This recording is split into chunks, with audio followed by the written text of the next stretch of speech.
একদম আমার কাছে আসার চেষ্টা করবি না। কেন আসবো না? তুমি তো আমার বউ, তাই আমার বউয়ের কাছে আসতেই পারি। বউ? কিসের বউ? আমি তোকে স্বামী হিসেবে মানি না, ইভেন বিয়েটাকেও মানি না, তাহলে কিসের বউ হলাম তোর? দেখো, এসব ডায়লগ দিয়ে কোনো লাভ হবে না। আমি তো তোমাকে ভালোবাসি, আর 3বার কবুল বলার পর থেকে তোমাকে বউ হিসেবে মেনে নিয়েছি। শোন, তুই মানলে কি হবে, আমি তো মানি না। আর তোর মতো একটা পিচ্চিকে আমি স্বামী হিসেবে কখনোই মেনে নিব না, তাই ভুলেও তুই আমার কাছে আসবি না। তুমি সব সময় আমার সাথে এত রাগ দেখাও কেন?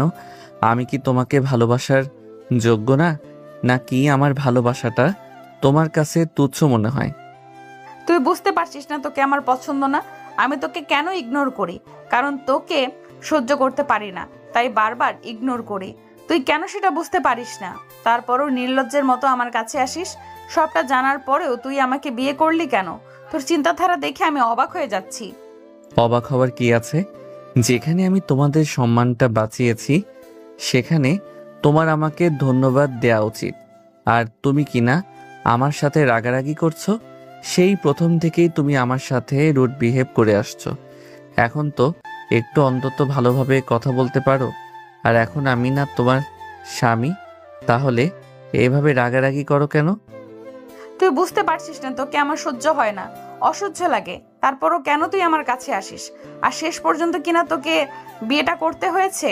তুই কি করে ভাবলি তোর সাথে আমি সারাটা জীবন কাটাবো? এক সেকেন্ড তোকে আমি সহ্য করতে পারি না, সেখানে সারা জীবন তোর সাথে থাকাটা ইম্পসিবল। সারা জীবন কাটাবে না তো কি করবে?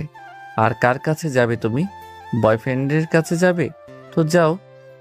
একদম আমাকে রাগাবি না। বয়ফ্রেন্ডের কাছে যাই কিংবা অন্য কারো কাছে যাই, কিন্তু তোর সাথে একই ছাদের নিচে একই বাড়িতে থাকা আমার পক্ষে সম্ভব না। কারণ তুই একটা পিচ্চি, আর তোকে ভালোবাসাটা তো দূরে থাক, স্বামী হিসেবে মানতেই পারবো না। শোনো, অনেক শুনেছি তোমার এসব ডায়লগ।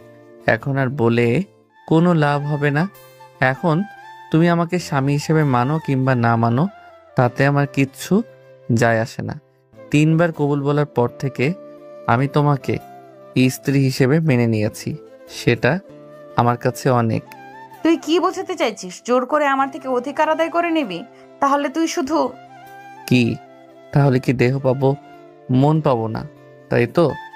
ভালোবাসি তোমাকে, তাই দেহ আর মন দুটোই নিয়ে নিব। দরকার পড়লে জোর করে সবটা আদায় করে নিব। অনেক বোঝানোর চেষ্টা করেছি, তারপরও বুঝতে তারপরও বুঝতে পারোনি। আমি এতটাই তুচ্ছ নই যে তোমাকে ভালোবাসি বলে আমার ভালোবাসাটার মূল্য তোমার কাছে নেই। তুমি আমাকে ভালো না বাসতে পারো, আমি তো বাসি। আর একটা সময় তুমিও বাসবে। না না, আমি তোর মতো একটা পিচ্চিকে কখনোই ভালোবাসবো না।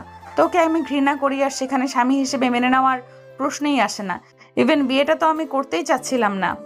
তুমি যে কি করতে চাইছিলে সেটা আমার খুব ভালোভাবেই জানা আছে। তুমি যাকে বিয়ে করতে চাইছিলে, তাহলে তাকে বিয়েটা করলে না কেন? একটা নারী পাচারকারীকে বিয়ে করতে যাচ্ছিলে, আর সে আজকে ধরা পড়ল। তাহলে বিয়েটা করে নিতে ওকে। তোমাদের সম্মান বাঁচাতে শেষ পর্যন্ত আমাকেই তোমার বিয়েটা করতে হয়েছে। আমি তো ছেড়ে দিয়েছিলাম সবকিছু উপরওয়ালার হাতে, আর বলেছিলাম না, যদি সত্যিকারের ভালোবেসে থাকি তাহলে ঠিকই তোমাকে নিজের করে পাবো।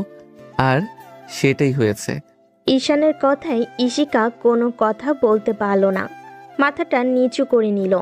ঈশান বুঝতে পারল ঈশিকা চাইলেও এখন আর ওর কাছ থেকে যেতে পারবে না, কারণ ঈশিকা যে ছেলেটার সাথে প্রেম করে বিয়ে করতে চেয়েছিল, সে ছেলেটা শুধু টাকা দেখে ওকে ভালোবেসেছিল। তারপর যখন অন্য একটা মেয়ের কাছে ঈশিকাদের থেকে বেশি টাকা দেখলো, তখন সেই মেয়েটাকে প্রেমের জালে ফাঁসিয়েছিল। তারপর বিয়ের দিন বর আসার ঠিক আগ মুহূর্তে ঈশিকার আব্বু আম্মু জানতে পারে যে ছেলেটার সাথে ওনার মেয়ের বিয়ে দিচ্ছে সে একটা ফ্রড আর একজন স্মাগলার। সবটা জানার পর ওরা বিয়েটা ক্যান্সেল করে দেয়। তখন বিয়েটা হবে না এই কথা নিয়ে ঈশিকার বাসায় হুলুস্থুলুস বেঁধে যায়। একটা পর্যায়ে সম্মানটা বাঁচানো নিয়ে ওদের সংখ্যায় পড়তে হয়। পুরো বিয়ে বাড়িতে বিষয়টা নিয়ে একটা হইচই পড়ে গেল। ঈশিকার আব্বু সবার এমন কথা শুনে প্রেশারটা সহ্য করতে না পেরে অসুস্থ হয়ে পড়েছিল। তখন ঈশানের আপু সুইটি অর্থাৎ ইশিকার বান্ধবীকে ইশিকার আব্বুকে বলে ঈশান ওকে পছন্দ করে। সবটা শোনার পর ইশিকার আব্বু অনেকটা সাহস পেয়েছিল। তারপর মান সম্মান বাঁচাতে উনি ঈশানের আব্বু আম্মুর সাথে বিষয়টা নিয়ে কথা বলে। ঈশানের আব্বু আম্মু ইশিকার আব্বু আম্মুর আকুতি মিনতি দেখে ওনার সম্মান বাঁচাতে হাত বাড়িয়ে দেয়। আব্বু ঈশানকে বিয়েটা করতে বলেও ও ভেবেছিল বিয়েটা করবে কিনা, কারণ যেখানে ইশিকা ওকে ভালোবাসে না সেখানে বিয়ে করলে হয়তো ওকে স্বামী হিসেবে মানবে না। তারপর সুইটি আপু ঈশানকে অনেক বোঝালে ঈশান ভেবেচিন্তে ডিসিশন নিয়েছিল। যেহেতু ভালোবাসার মানুষটাকে পেয়ে গেছে তাহলে বিয়েটা করে নেওয়াই ভালো।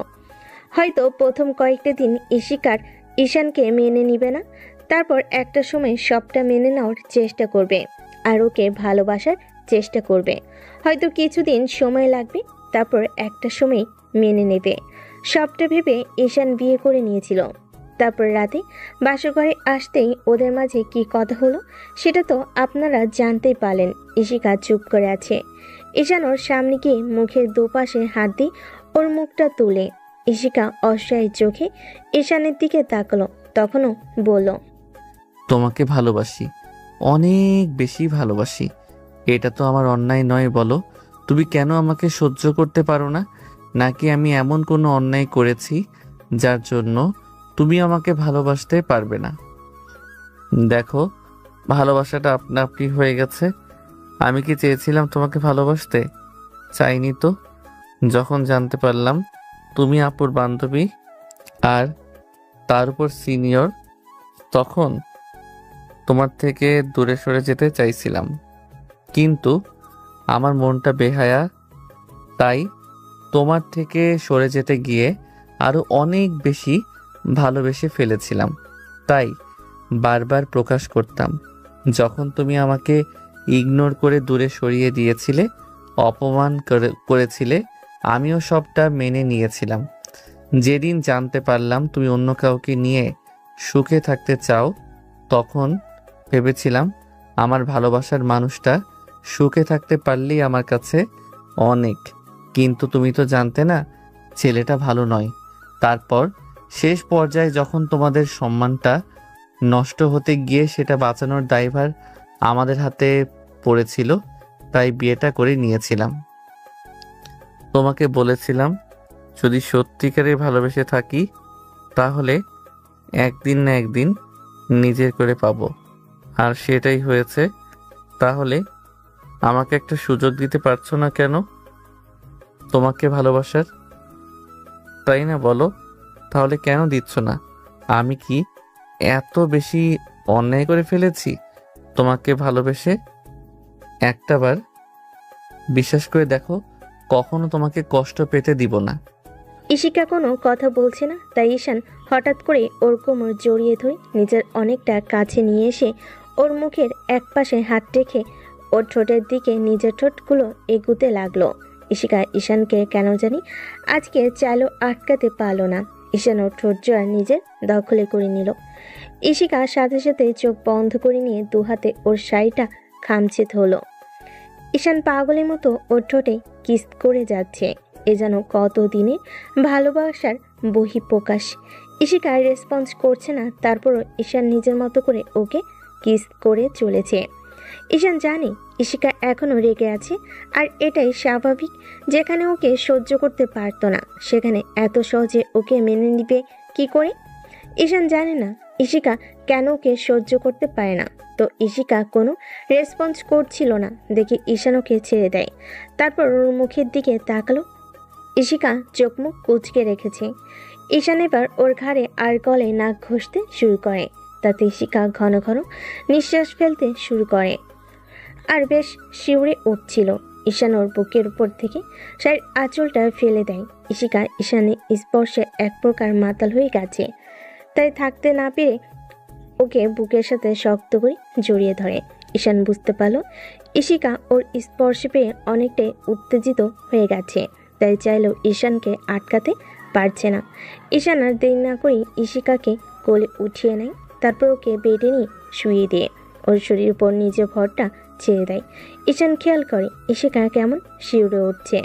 তখন ঈশান আবার ওকে আদর করতে শুরু করে। ইশিকা শারমকে কিস করতে লাগলো। ইশিকা বারবার ঈশানকে নিজের সাথে মিশিয়ে নেওয়ার চেষ্টা করছিল। ঈশান জানে এই ভালোবাসায় ইশিকার কোনো সম্মতি নেই। তারপর ঈশানের স্পর্শ ওকে পাগল করে তুলেছে, তাই ঈশানের ভালোবাসার কাছে নিজেকে আত্মসমর্পণ করে দিতে বাধ্য হয়েছে। একটা সময় ঈশান ওকে সম্পূর্ণ ভালোবাসায় আগলে নেয়। তারপর আদর করা হয়ে গেলে ঈশানুর ওকে মাথা রেখে ওকে শক্ত করে জড়িয়ে ধরে। ঈশান চোখ জোড়া বন্ধ করে রেখেছে, তাই ইশিকা ভাবেও ঘুমিয়ে পড়েছে। ইশিকা জানে না আজকে কেন ঈশানকে দূরে সরিয়ে দিতে পারল না, উল্টো ওকে বুকের সাথে জড়িয়ে ধরে রেখেছে। ইশিকা ভাবতেও পারেনি ঈশান হঠাৎ করে এমনভাবে ভালোবাসবে। আবার ভাবতেও অবাক লাগছে যে ছেলেটাকে এত বেশি ঘৃণা করে, অসহ্য মনে করে, সেই ছেলেটাই ওকে এমনভাবে ভালোবাসলো। ঈশান যখন ওকে ভালোবাসার স্পর্শটা দিচ্ছিল তখন ইশিকার কাছে জীবনের সবচেয়ে সুখের মুহূর্ত বলে মনে হচ্ছিল।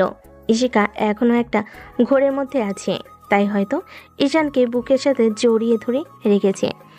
ইশিকা বুঝতে পারছে না কেন ঈশানকে মেনে নিতে পারছে না, আর কেনই বা ওকে ভালোবাসতে পারে না। তাই নিজে নিজেই বলতে লাগলো, আমি কেন ওকে মেনে নিতে পারি না, কেন ওকে ভালোবাসতে পারি না? এখন তো আমার স্বামী, ওর অধিকার আছে সম্পূর্ণ আমাকে ভালোবেসে আগলে নেওয়ার, আর ও সেটাই করেছে। তাহলে আমি মন থেকে কেন সবটা মানতে পারি না? যে ছেলেটাকে বিয়ে করে নিতে চেয়েছিলাম সেই ছেলেটাকে তো একটা ফ্রুট বের হলো। ওকে ভালোবাসতাম কিনা জানি না, আর সেখানে ঈশান আমাদের সম্মানটা বাঁচালো, সেখানে আমি ওকে কেন মেনে নিতে পারি না? ইশিকা সারা রাত কথাগুলো ভেবে চলল, কিন্তু উত্তরও জানেনি। ভোর রাতে ইশিকাও ঘুমিয়ে পড়ে। পরের দিন সকালে ঈশানের ঘুম ভাঙলে ও খেয়াল করে ইশিকা ওকে জড়িয়ে ধরে রেখেছে। তারপর ঘড়ির দিকে তাকিয়ে দেখে 9টা বেজে গেছে, আর ওরা এখনও ঘুম থেকে ওঠেনি। তাই ঈশান ইশিকাকে ছাড়িয়ে নিতে গেলেও ঈশানকে আরও শক্ত করে জড়িয়ে ধরে। ঈশান বুঝতে পারে ইশিকা ঘুমের ঘরে হয়তো এমনটা করছে। তারপর ওকে ছাড়িয়ে নিয়ে ওয়াশরুমে চলে যায়। একটু পরে ঈশান বের হয়ে দেখে ইশিকা গায়ে চাদর পেঁচিয়ে বসে আছে আর কেমন ফুপিয়ে উঠছে। ইশিকার চোখে পানি দেখে ঈশান ওপাশে বসে বলে, কি হয়েছে? এভাবে কান্না করছো কেন? তুই এমনটা করতে পারলি আমার সাথে, জোর করে, আমার অনিচ্ছা সত্ত্বেও? আরে বাবা, কি করেছে বলবে তো? রাতে এসব কি করেছিস আমার সাথে? আমি তোকে বারণ করেছিলাম না তোকে স্বামী হিসেবে মানি না, ভালোবাসতে পারবো না, তাও কেন তুই আমার কাছে এসেছিস? তুই কেন আমাকে এভাবে স্পর্শ করলি? কেন, তাতে কি হয়েছে? তুমি তো আমার বউ, আর আমি তোমাকে ভালোবাসি। বলেছিলাম না জোর করে হলেও তোমাকে ভালোবেসে ভরিয়ে দিব? আর রাতে তো সব ঠিকই ছিল, যখন আদর করছিলাম তখন তো ঠিকই আমার বুকের সাথে আগলে নিয়েছিলে। তাহলে এখন আবার কি হলো? নাকি স্বপ্ন দেখে উঠেছো? নাকি বয়ফ্রেন্ডের কথা মনে পড়েছে? একদম উল্টাপাল্টা কথা বলবি না। তুই আমার সাথে এমনটা করতে পারলি কি করে? আমি তোকে বারণ করেছিলাম আমার কাছে আসবি না, তারপরও জোরপূর্বক আমার সাথে এসব করলি। আমি কেন তোর মতো একটা বাজে ছেলেকে বিয়ে করলাম? হ্যাঁ হ্যাঁ, আমি বাজে ছেলে, নিজের বউকে টাচ করেছি তো সেজন্য বাজে ছেলে হয়েছি। শোনো, এখন থেকে বাজে এই চরিত্রহীন ছেলেটার সাথেই তোমাকে থাকতে হবে। তাই সবটা মানিয়ে নাও। এখন থেকে রোজ তোমাকে এমন করে স্পর্শ করব যেটা তোমার কাছে জোরপূর্বক ভালোবাসা হলেও আমার কাছে ভালোবাসাটাকে নিজের করে পাওয়া। আর তুমি চাইলেও এখন আমার কাছ থেকে যেতে পারবে না। তুই কি ভেবেছিস সারা জীবন আমি তোর কাছে থাকবো? কখনোই না। তোর মতো একটা বাজে ছেলের কাছে আমি থাকবো না। 6টা মাস হলে আমি চলে যাব। কি করে যাও আমিও সেটা দেখব। ঠ্যাং ভেঙে গলায় ঝুলিয়ে দেব। তোমার সাহস কি করে হয় এসব কথা বলার? ঈশান কথাটা বলে শেষ করতে পারল না, তার আগে ইশিকা ভয়ে জোরে জোরে কান্না করে উঠল। কুত্তা হারামি, তুই আমাকে এসব কথা বলতে পারলি? একদম ভয় দেখাবি না। আমি কিন্তু সত্যিই তোকে ছেড়ে চলে যাব, দেখিস তখন কেমন লাগে। বললাম তো ভয় দেখাচ্ছি না, করে দেখাবো। এই শাসনটুকু যদি বিয়ের আগে করতে পারতাম, যখন ভালোবাসি বুঝতে পেরেছিলাম, তাহলে ওরকম ছেলেদের সাথে ঢলাঢলি করতে পারতে না, আর ওরকম একটা বাজে ছেলের সাথেও মিশতে পারতে না। আমি ভুল করেছিলাম, তোমাকে স্বাধীন হতে দিয়েছিলাম, তাই তুমি উল্টাপাল্টা কিছু একটা করেই ফেলতে বিয়ের আগে। ও তার মানে তুই আমাদের উপর নজর রাখতে বিয়ের আগে সব সময়? হ্যাঁ, অবশ্যই রাখতাম। আমি কি তোমাদের এমন একটা কাজ করতে দিব নাকি? তুমি কি করে ভাবলে যে তোমরা উল্টাপাল্টা কাজ করবে আর আমি সেটা মেনে নিব? ভালোবাসি তোমাকে, কখনো এসব করতে দিতাম না। ওই কুত্তাটার কি হাল করতাম তুমি শুধু একটাবার দেখলে বুঝতে পারতে। এরই মাঝে ঈশানের আপু অর্থাৎ সুইটি এসে ওদের ডাকতে লাগলো। ভাই, এই ভাই ওঠ, দেখ অনেক বেলা হয়ে গিয়েছে, আর কত ঘুমাবি? আজকে নারী রিসেপশনের অনুষ্ঠান আছে, বিয়েটা তো হুটহাট করেই হলো। এখন ওঠ ঈশিতা, তুইও ওঠ। আপুর কথাতেই ঈশান আর ঈশিকা দুজনে দরজার দিকে তাকালো। এবার ঈশান ওর আপুকে উদ্দেশ্য করে বলল, আপু তুই যা, আমরা আসছি। আমি তোর বান্ধবীটাকে ফ্রেশ করে নিয়ে আসি। তাড়াতাড়ি আসিস, সবাই তোদের জন্য খাবার নিয়ে অপেক্ষা করছে। ছুটি চলে গেলে তখন ঈশান ঈশিকাকে ফ্রেশ হতে যেতে বলল, কিন্তু ও যাচ্ছিল না। তাই ঈশান কোনো উপায় না পেয়ে ওকে জোর করে কোলে উঠিয়ে নিল। ঈশিকার সাথে সাথেই ঈশানের বুকে কিলঘুষি মারতে লাগলো আর বলতে লাগলো, কুত্তা হারামি, ছাড় আমাকে, একদম স্পর্শ করবি না। রাতে সবটা কেড়ে নিয়েছিস আমার, এখন আবার সেটা করতে চাইছিস? একদম ভালো হবে না। এখনো তো কিছুই দেখোনি, এখন রোমান্সের সম্পূর্ণটাই বাকি। একবার মাত্র তোমাকে ভালোবেসে কাছে এসেছি, এখন থেকে রোজ এইভাবে ভালোবাসবো।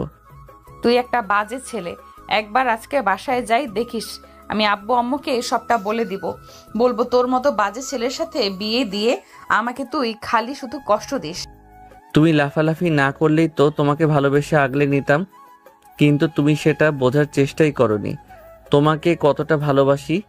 এখন কথা না বলে ফ্রেশ হয়ে নাও। ঈশান ঈশিকাকে ওয়াশরুমে রেখে তারপর বাইরে চলে আসে।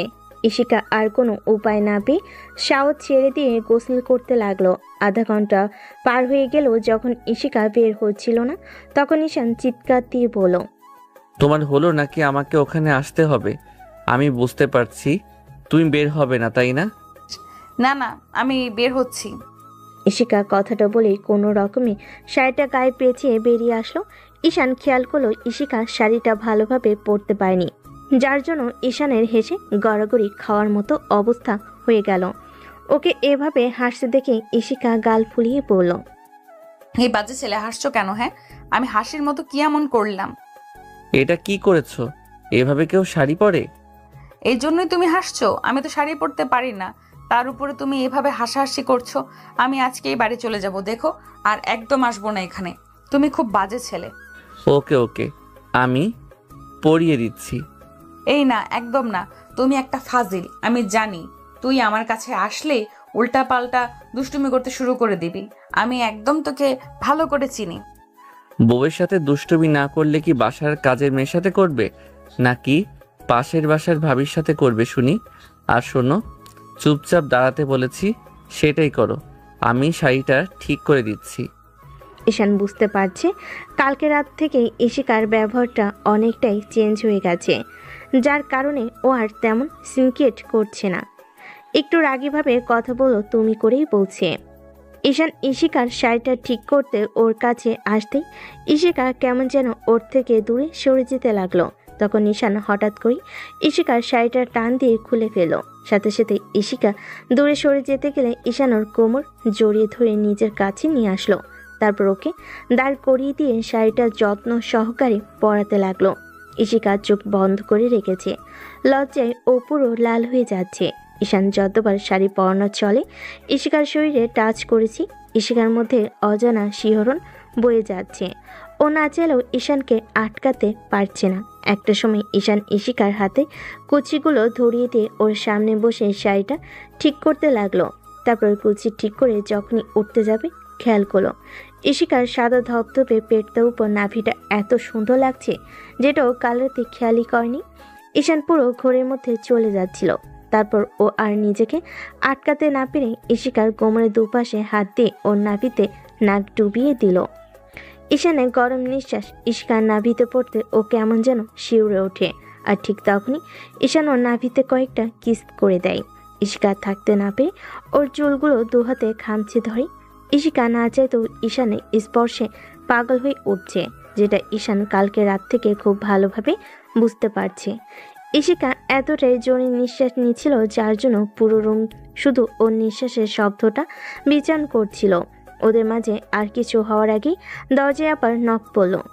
সুইটি, ভাই, এ ভাই, তোদের হলো? সে কখন থেকে ডাকলাম, তোর নিচে আসলি না? আপু, এই তো হয়ে গেছে, তুই যা, আমরা 2 মিনিটে আসছি। আমাকে যেন তোদের আবার ডাকতে না হয়। আপু চলে গেলে ঈশান খেয়াল করে ইশিকার ঠোঁট জোড় কাঁপছে। ও বুঝতে পারে ইশিকা এখন ওর স্পর্শ পেয়ে পাগল হয়ে আছে। এবার ঈশান ইশিকার দিকে কুচিটা এগিয়ে দিল, কিন্তু ওর চোখ জোড়া সেই থেকে বন্ধ করে রেখেছে। তাই ঈশান নিজ হাতেই কুচিটা পরিয়ে দিল। সাথে সাথেই ইশিকা অনেকটা কেঁপে উঠল আর ঈশানের থেকে কিছুটা দূরে গিয়ে দাঁড়ালো। তখন ঈশান ওকে পেছন থেকে জড়িয়ে ধরে ইশিকার কানে আলতো করে একটা কামড় দিয়ে বলল, এত ব্যবহার চেঞ্জ হলো কি করে?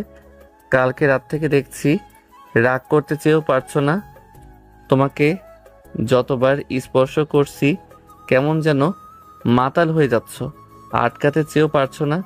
কি হলো বলো তো? তুমি না আমাকে ঘৃণা করো, সহ্য করতে পারো না? ইশিকা কথা বলতে পারছে না, শুধু আমতা আমতা করছিল। তখন ঈশান ওর গলায় একটা কিস করে দিলে ইশিকা ওকে ছাড়িয়ে নিল। এই স্পর্শগুলোই একটা সময় আমাকে ভালোবাসতে বাধ্য করবে, দেখে নিও। ঈশান ইশিকার হাত ধরে টানতে টানতে তারপর ওকে নিচে নিয়ে আসলো। খেয়াল করলো সবাই বসে আছে। তখন ঈশান একটা চেয়ার টেনে বসতেই সুইটি ইশিকাকে ওর পাশে বসিয়ে দিল। তারপর আম্মুকে উদ্দেশ্য করে বলল, আম্মু দেখো, তোমার পিচি ছেলেটার সাথে আমার বান্ধবীটাকে কত সুন্দর মানিয়েছে। হ্যাঁ, সেটাই তো দেখছি। আচ্ছা আবু, শোনো, আজকে কিন্তু অনেক কাজ আছে, অনেক মেহমান আসবে। কারো যেন যত্ন আত্মীর কমতি না হয়, একদম ফাঁকি দেওয়া চলবে না।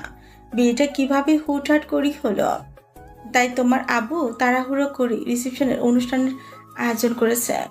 অনেক লোকজনদের ডাকা হয়েছে, তাই তোমাকে আর তোমার বন্ধুদের কিন্তু অনেক দায়িত্ব নিতে হবে। তুমি ফোন করে সবাইকে ডেকে নাও। আর শোনো, বিকেলে কিন্তু ইশিকাদের বাসায় থেকে লোক আসবে, তাই তৈরি থেকো। অনেক ফর্মালিটি বাকি আছে, আমি চাই কোনোটাই যেন ভুল না হয়। আম্মু, তুমি এমনটা বলতে পারলে? তুমি আমাকে এমন কোনো কাজে বলেছো সেটা আমি করিনি, এমনটা কখনো হয়েছে? সেটা হয়তো হয়নি, কিন্তু মাঝে মধ্যে ভুলে গিয়েছ, যার জন্য পরে বিপাকে পড়তে হয়েছে, তাই আগেই বলে দিলাম। আম্মুর সাথে কথা বলা শেষে ঈশান খেয়াল করলো ইশিকা খাচ্ছে না, তাই ওকে বলল, কি হলো, তুমি খাচ্ছ না কেন? নাকি খাইয়ে দিতে হবে? ঈশানের কথাতে ইশিকা পুরো লজ্জায় পড়ে গেল। কারণ ঈশান যতই ইশিকার স্বামী হোক, কিন্তু সবার সামনে এমন কিছু হওয়াটা লজ্জাজনক। আর ঈশানের লজ্জাশরম না থাকলেও ইশিকার তো আছে, তাই ও লজ্জায় শেষ হয়ে যাচ্ছিল। ঈশানের কর্মকাণ্ডে সুইটি মুচকি মুচকি হাসতে লাগলো। তারপর ঈশানের কানের কাছে মুখ নিয়ে বলতে লাগলো, কিরে ভাই, তুই এমন জাদু করলি আমার বান্ধবীটাকে? এক রাতের মধ্যেই তোর বসে চলে আসলো, যে কিনা তোকে সহ্যই করতে পারতো না, সবসময় তোর সাথে রাগারাগি করতো, সে কিনা তোর কথাতে সবটা করে নিয়েছে। আমি তো অবাক হয়ে যাচ্ছি। এখনো লাইনে আসেনি, কিন্তু খুব শীঘ্রই এসে যাবে। আপু, তুই দেখ আমি ওকে কত তাড়াতাড়ি সোজা করে দেই। ও তো আমাকে চেনে না, এতদিন ওকে ভালোবেসেছি বলে কিছু বলিনি, কিন্তু এখন থেকে আমার রাগীর চেহারাটাও দেখাতে পাবে। যেই আমি ওকে ভালোবাসতে পারি, আবার সেই আমি ওকে শাসন করতে পারি। দেখ ভাই, যাই করিস বেশি বাড়াবাড়ি করিস না। ও কিন্তু অনেক ইমোশনাল, তারপর বেশি উল্টোপাল্টা কিছু একটা করে ফেলবে। আপু, তুই আমার উপর সবটা ছেড়ে দে, দেখিস আমি সবটা ম্যানেজ করে নিব। খাওয়া দাওয়া শেষ করে ঈশান আম্মুর কথা মতো ওর বন্ধুদের ডেকে নিল। সারাটা দিন ঈশান ব্যস্ততার কারণে ইশিকার সাথে একটু কথা বলতে পারল না। তারপর সন্ধ্যার দিকে রিসেপশনে অনুষ্ঠানটা শেষ হলে ওদের ইশিকাদের বাসায় নিয়ে যাওয়া হলো। ঈশান শ্বশুর শাশুড়ির সাথে কৌশল বিনিময় করে নিল, আর ইশিকা ওকে রেখেই একা একাই রুমের দিকে চলে গেল। তখন ইশিকার আম্মুকে উদ্দেশ্য করে বলল, মামনি, এটা কেমন বেয়াদবি? তুমি জামাইকে রেখে এভাবে একা চলে যাচ্ছ কেন? ইশিকা কোনো কথা না বলে চলে গেল। তখন ঈশান একটা হাসি দিয়ে আম্মুর দিকে তাকালে আম্মু বলল, আব্বু, তুমি কিছু মনে করো না। দেখো, বিয়েটা তো হুটহাট করেই হলো, তার উপর অন্য একটা ছেলের সাথে ইশিকার বিয়ে হবার কথা ছিল। ও মনে হয় তোমাকে মেনে নিতে পারেনি, তাই না? তুমি মন খারাপ করো না প্লিজ। মন খারাপ করিনি আম্মু। তোমার মেয়ে আমাকে কতদিন ইগনোর করে সেটাও দেখব। খুব শীঘ্রই আমার বসে চলে আসবে, দেখো। আমাকে ইগনোর করতে পারবে না। তোমরা টেনশন করো না, আমি ওকে ঠিক সোজা করে ফেলবো, দেখো। জানো তো আব্বু, মেয়েটা এতটা রাগী যেটা বলে বোঝাতে পারবো না। ও যখন যেটা চেয়েছে সেটাই দিতে হয়েছে। কালকে এরকম একটা ঘটনা ঘটলো যেখানে তুমি আমার মেয়েটাকে বিয়ে না করলে আমাদের সম্মানটাই ধুলোর সাথে মিশে যেত। সেখানে মেয়েটা তোমার সাথে এমন মিসবিহেভ করে, তোমাদের কাছে আমরা সারা জীবন কৃতজ্ঞ থাকবো। আম্মু, তুমি এসব কি বলছো? তোমার মেয়েকে আমি প্রচণ্ড পরিমাণে ভালোবাসি। এটা তো আমার কর্তব্য ছিল। ভালোবাসার মানুষটার অসম্মান কি করে হতে দিতাম বলো? তুমি টেনশন করো না, সব ঠিক হয়ে যাবে, দেখিও। আব্বু, জানো না তোমার বউয়ের এখনো বাচ্চাদের মতন স্বভাব। মাঝে মধ্যে এমন এমন কাজ করে যার জন্য ওকেই কষ্ট পেতে হয়। তুমি ওর ভুল ত্রুটিগুলো মাফ করে দিও। এখন তো তুমি ওর স্বামী, ওর সব দিকটা তোমাকেই দেখে রাখতে হবে।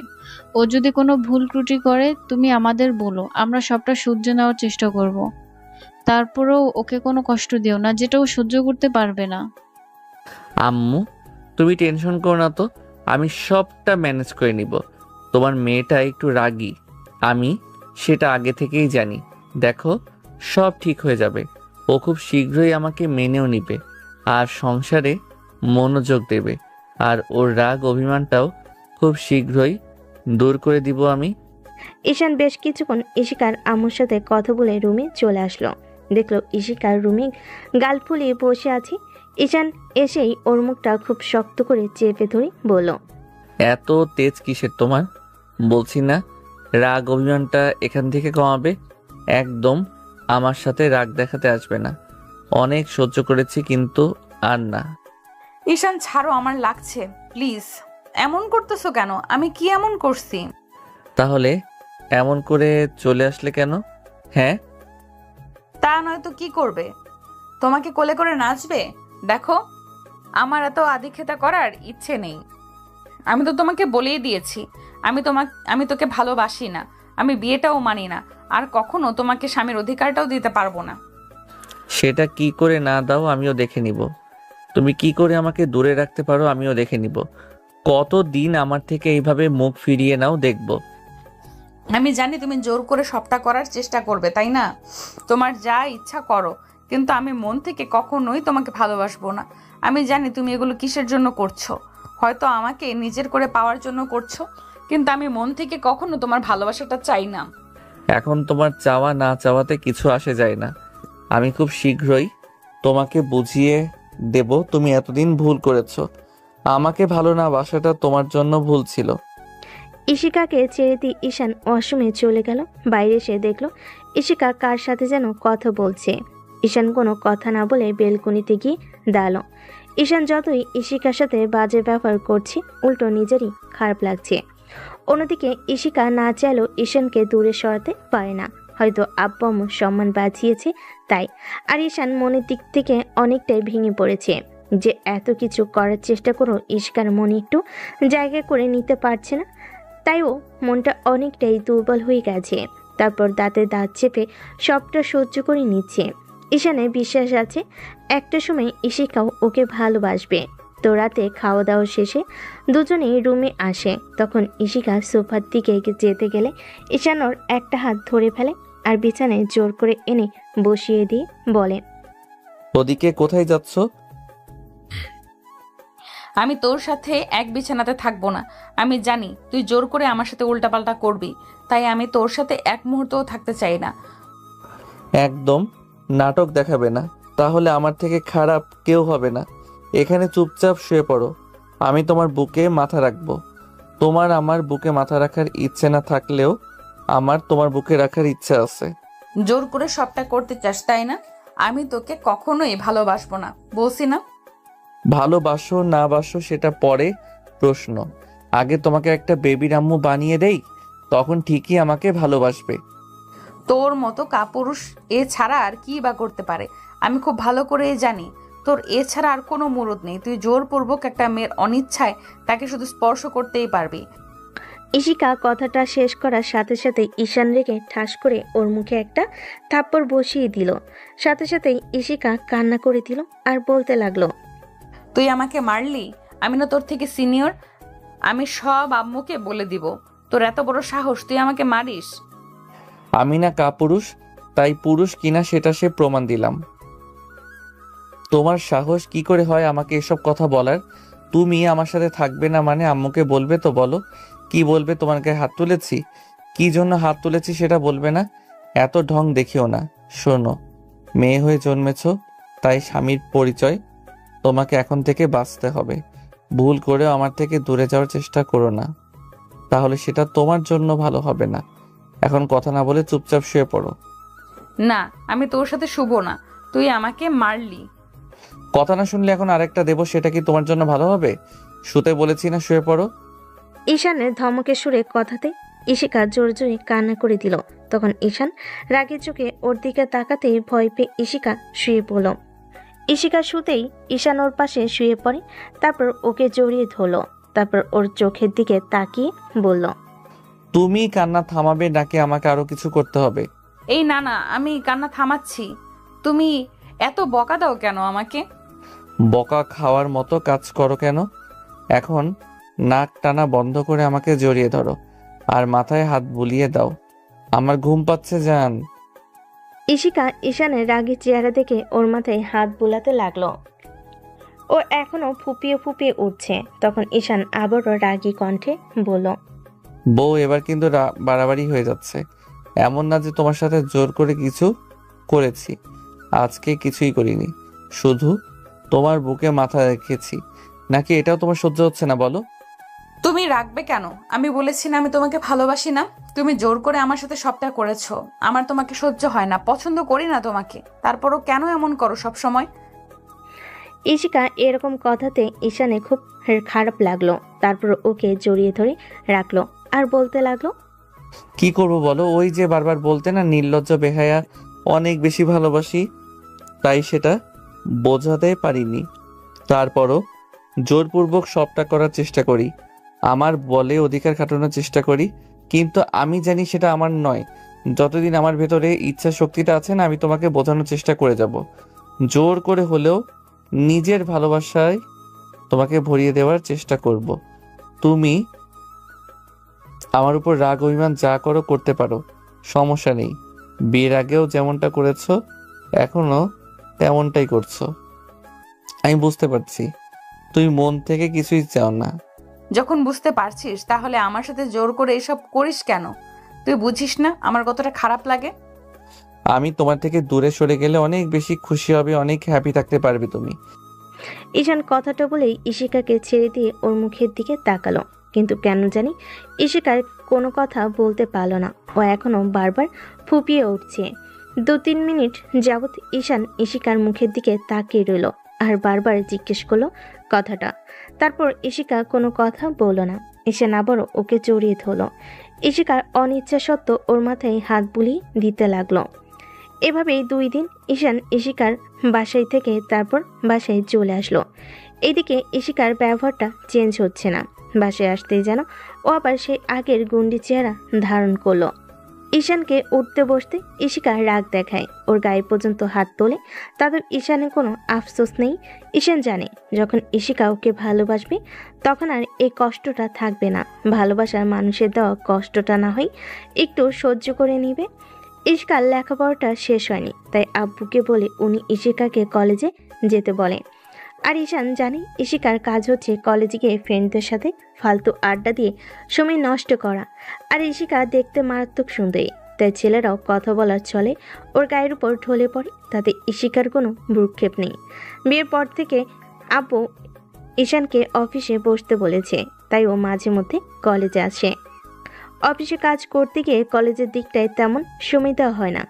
আজকে কাজ কম থাকায় ঈশান ভাবে একটু কলেজের দিকে যাবে। তারপর ক্যাম্পাসে আসতেই খেয়াল করে ইশিকা ওদের আড্ডার জায়গায় বসে একটা ছেলের সাথে বেশ হাসাহাসি করে কথা বলছে। এমন কিছু দেখেই ঈশানের বেশ খারাপ লাগে, কারণ ও যতবার ইশিকাকে বারণ করেছে ছেলেদের সাথে মিশতে, ইশিকা তত বেশি কাজটা করে। ঈশানকে ইশিকার সামনে এসে দাঁড়ালো। ও একবার ঈশানের দিকে তাকিয়ে চোখ ফিরিয়ে নিল, আর ঈশান রাগী কণ্ঠে বলল, বেশিবার বেড়ে গেছো তাই না?